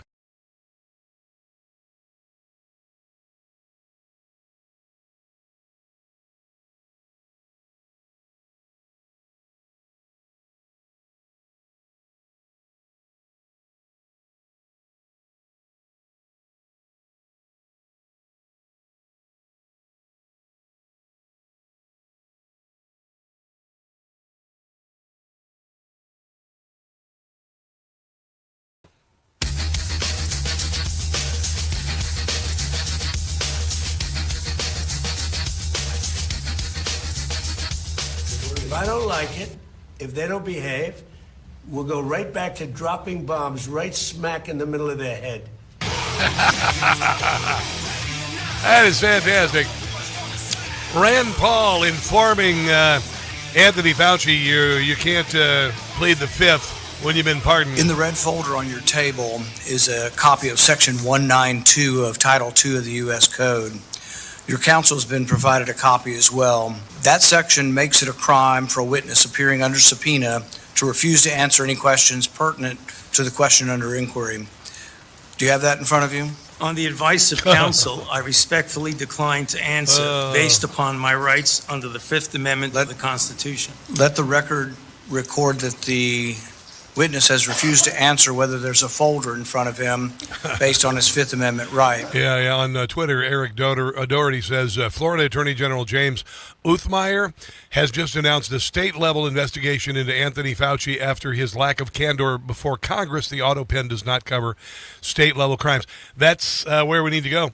That or a civil suit by the rest of us, maybe by people who've lost their business, etc., because of the nonsense of COVID. Joining us for the very first time, if I'm not mistaken, is Catalina Luff. She is a former Trump special advisor, author of a book called Time to Choose, and is running for Congress in the great state of Florida. Welcome to the show, Catalina. Thanks so much for having me on. It's a pleasure to have you on. So what do you think about this testimony today? Oh, my gosh. What did he say this 50 times? 111. 50 111 times. All right. Well, I stopped watching halfway through because it was so clear that this guy is not taking any accountability. But are we surprised? No. Are we surprised that he is not taking accountability for the tragedy that he put this country through? And I hope the audience never forgets the businesses that were shut down, the seniors who were in homes by themselves, the people dying in the hospitals. I also have a story. You know, I would speak to a lot of nurses, and in some states, in blue states, yes, they would label, like, say it was a gunshot wound or crime, as COVID deaths. I mean, this is sickening. Yes, and I remember this because I'm trying to remember the former CDC director. But anyway, he said that there was a perverse incentive to diagnose COVID, and they were diagnosing. Listen, I've got my sister has a friend in the state of South Dakota. His father died of unrelated, I don't know, it was Alzheimer's or whatever, and they put on his death certificate that he died of COVID because the damned county got money for saying he died of COVID. Yep. Unbelievable. That was happening all over, and I'm so grateful that we here in a state like Florida and having a great man like James Uthmeyer. I had the honor of working with him actually under the Trump 45 administration at the Department of Commerce. You know, this is exactly what needs to happen. The states need to get involved. If this guy cannot, for some reason, be prosecuted at the federal level, which, you know, Senator Rand Paul has been doing a great job, but the only way that we can get this guy through and actually held accountable for what he did, this narcissist Dr. Fauci, is with the state's involvement. And I'm really proud that Florida's doing that. I love it. I got to tell you, you're making Florida but so stinking appealing right now. I moved to Washington, D.C. Last year because my wife divorced me for politics. She asked for a divorce the day after the election in 2024. I know, isn't that crazy? But that said, I know, right? I tell people that, and they're like, "Oh my God, are you kidding me?" Yeah, it was like that. It was that bad. That said, I moved to Washington, D.C., but I'm like, you know, I think I want to start doing like half of the year in Florida and then eventually move to Florida. DeSantis is doing a great job as your governor. What is life like in the state of Florida for the average Floridian under the leadership of Ron DeSantis? Let me tell you, as a blue state refugee, and there's now millions of us down in Florida, I will tell you, you just get off the plane from, you know, I've been here now for a couple years, actually post-COVID. Yeah. Like a lot of Midwesterners, especially. Wait, where are you from? Where are you from? I'm originally from Illinois. From Illinois. Iowa boy here, by the way. All right. Well, great Midwestern values. Yes, so I think the Southwest Florida side of the state would be great for you because there's a lot of us Midwesterners down here and snowbirds. But I will tell you, it is freedom. It is freedom country. Oof. Everybody is like-minded. You can walk into a grocery store and have a Prosecute Fauci T-shirt on, and somebody will give you the thumbs up. And that is important. And I'll tell you, you know, I didn't have a choice to where I grew up. But I had a choice of where I wanted to live my life and build a family. Yeah. And this is what Florida it is. And it's going to remain that way. You know, Byron Donalds, whose seat I am actually running for, he's running for governor now. Yes. And, you know, this state has been such an example under Governor DeSantis, but also, I believe, with Byron Donalds, too, as governor. Oh, hell yeah. You know, he's the front runner in the primary. You know, we're going to continue on some great policy and great years. And so I'm really excited for the future, and that's exactly why millions of people are moving to Florida. Tell me about your race. Are you running against some DSA candidate? And I don't imagine that a DSA candidate would do too well in Florida. They're absolutely, they won't. We are in one of the most conservative counties in the district, in the state, Lee County. And, you know, the people down here are fed up with the rise of these young socialists, and they're worried about their children and grandchildren's future first and foremost. And that's why I'm running to represent the next generation. We cannot continue to run the same old politicians over and over again, the rhinos that try to get into primaries. Look at what we have in some aspects in Congress currently. You know, we need fighters now. We don't have time, and we want to make sure that Florida remains a red state so that we don't have the rise of this young socialist wing that's taking over the young generation. Yeah, I'm just looking at the website, CatalinaForCongress.com, if you want to check out your candidacy. Man, did you see what happened in Chicago with those stupid state-run grocery stores? I mean, the same week that Zoran Mondami comes out, talks about his socialist grocery stores in New York City. One is going to open 3 years from now, but I found it laughable that 7 of them collapsed in Chicago this week. Oh, absolutely. And they've been collapsing actually for the last decade since they started. You look at these towns and outside of Chicago in the city suburbs, you will have these grocery stores that have been completely decimated. The entire area is just, it looks like a Wild Wild West town. I know. And, you know, this is exactly what Russia and communists do. They try to put these grocery stores in.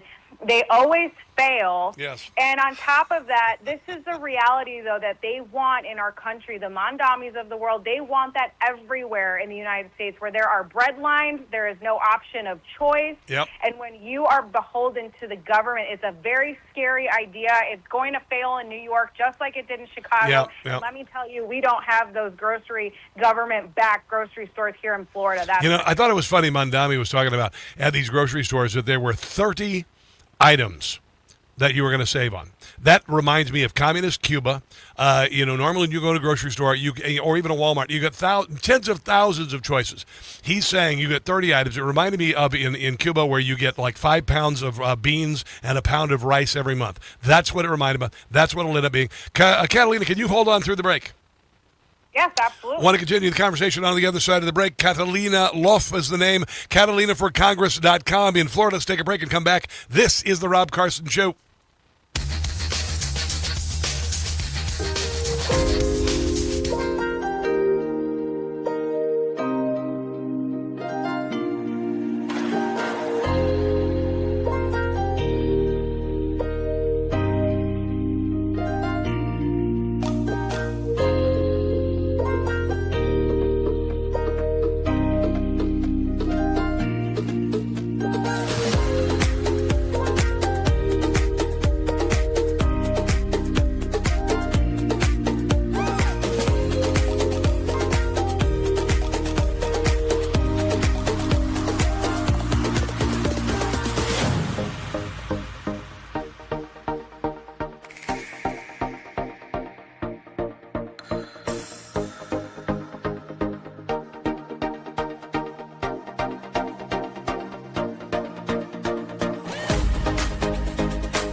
WCVM.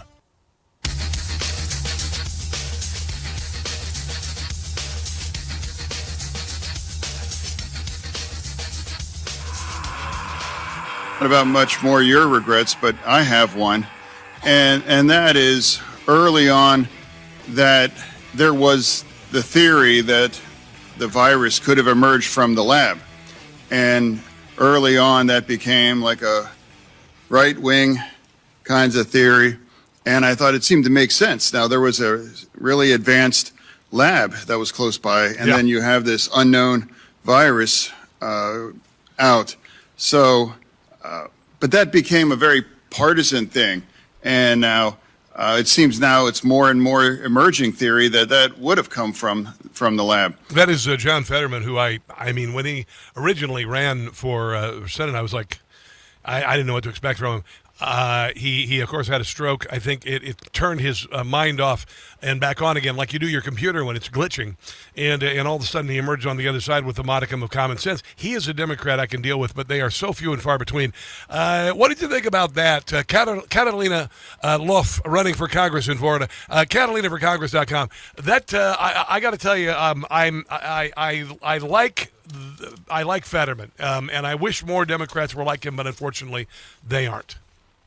Yeah, I'm waiting for him to switch his party pretty soon because the left will continue to try to destroy him and take him down because they have been running their party with this strict ideology, and anybody that happens to be going against it, they will destroy. Look at what they did during the Senate confirmation hearings with Tulsi Gabbard and RFK. They have run it so that you are not allowed to have your own thoughts. You, God forbid, you're moderate. And so I believe there's a Republican ticket in his future. He just has to come around a little bit more. What do you think about the Democrat Party?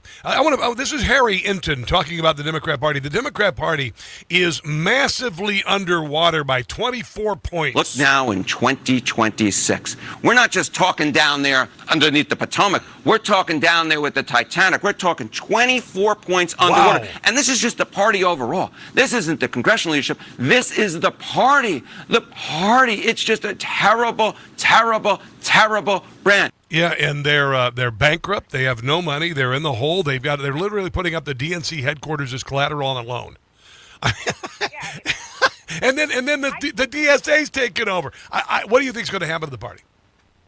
You know what? My fear is that you have 62% of millennials who have a favorable view of socialism. You have people like Mondami and the AOC and the Squad minions, and they're trying to manipulate an entire generation. So while I think it's great that people are finally recognizing that the Democrats can't even, if they can't even balance their own checkbooks, how do they expect to be balancing ours in making legislation that impacts taxpayers?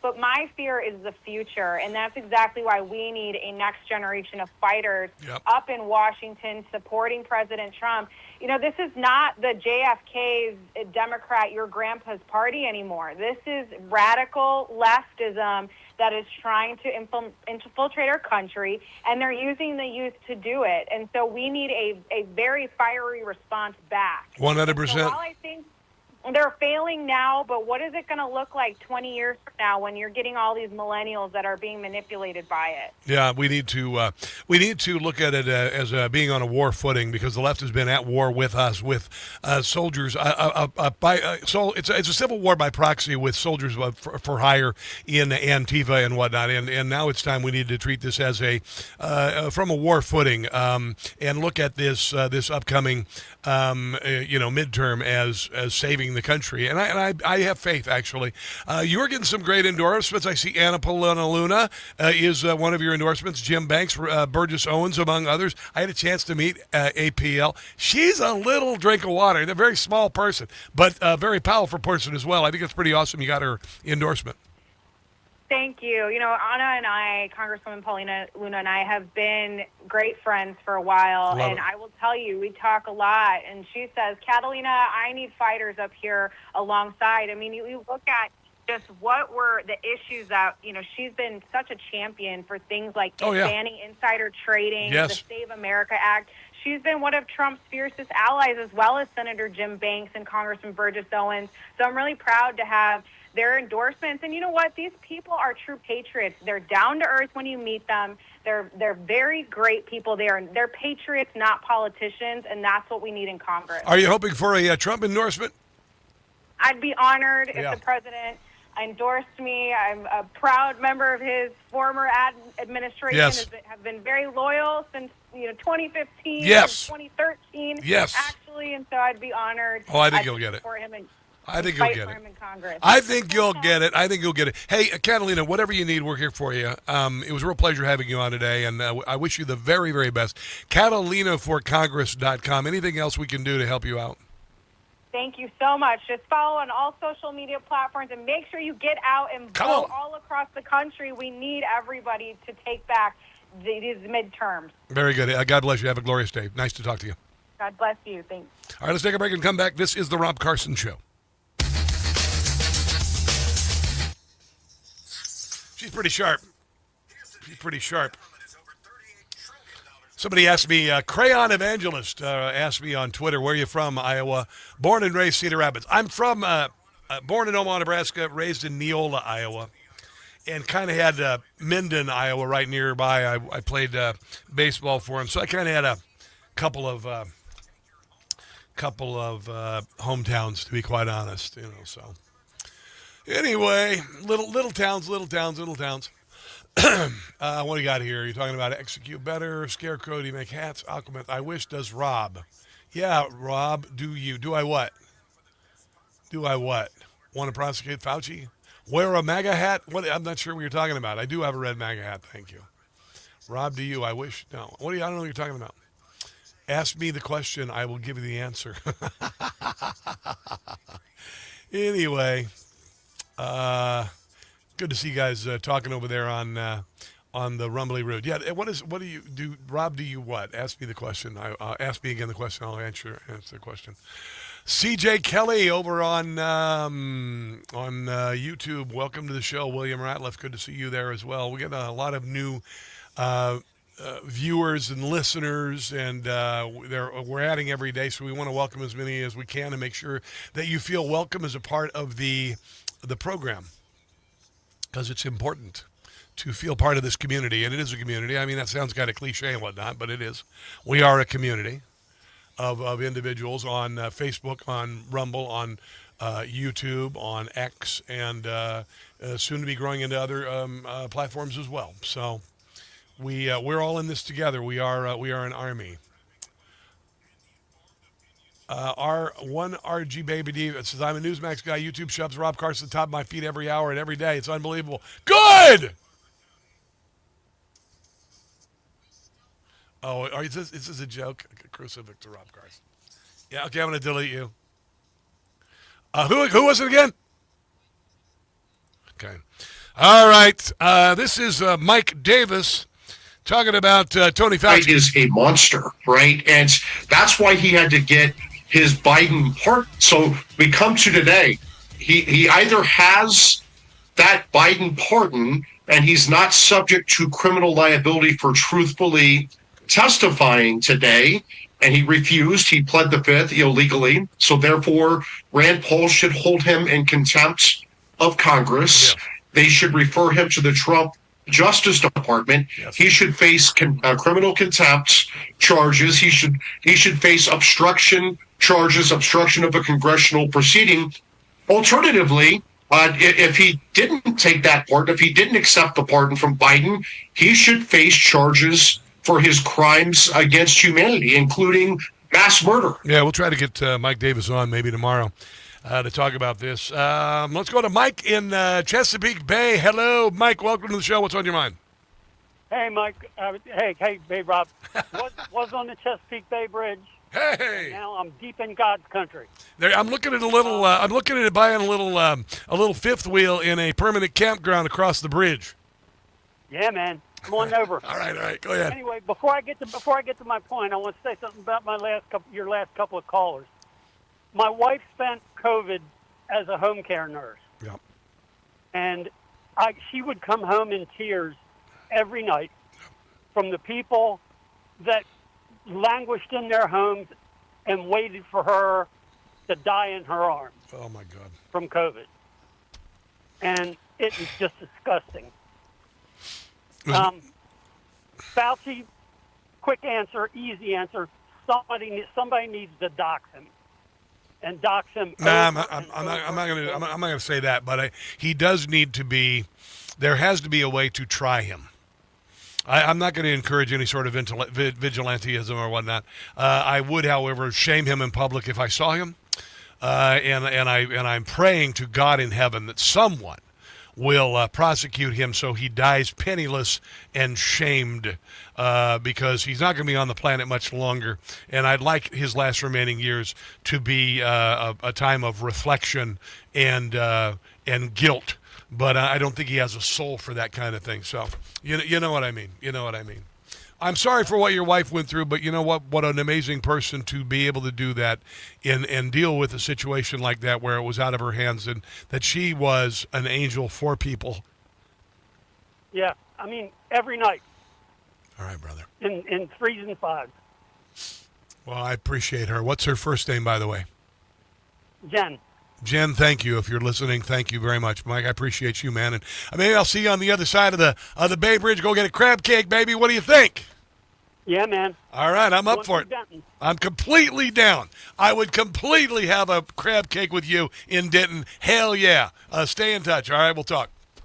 All right, bud. You know, Maryland is a beautiful state run by idiots. But Maryland has a thing called the Maryland Blue Crab Cake, and my God in heaven, it is a gift from God. It is a gift from God. When it's done right, it is pure perfection. It is worth flying across the country to get. You can't even imagine how good a Maryland crab cake is. Oh, my goodness. There you go. I might have to give me one this weekend. God bless you, America's founded. God D-word, Anthony Fauci. God bless Donald Trump and our military. And until tomorrow, which is Thursday, don't catch the stupid. I love you guys. See you. Information. Truth is freedom. Is Newsmax. It's real news for real people.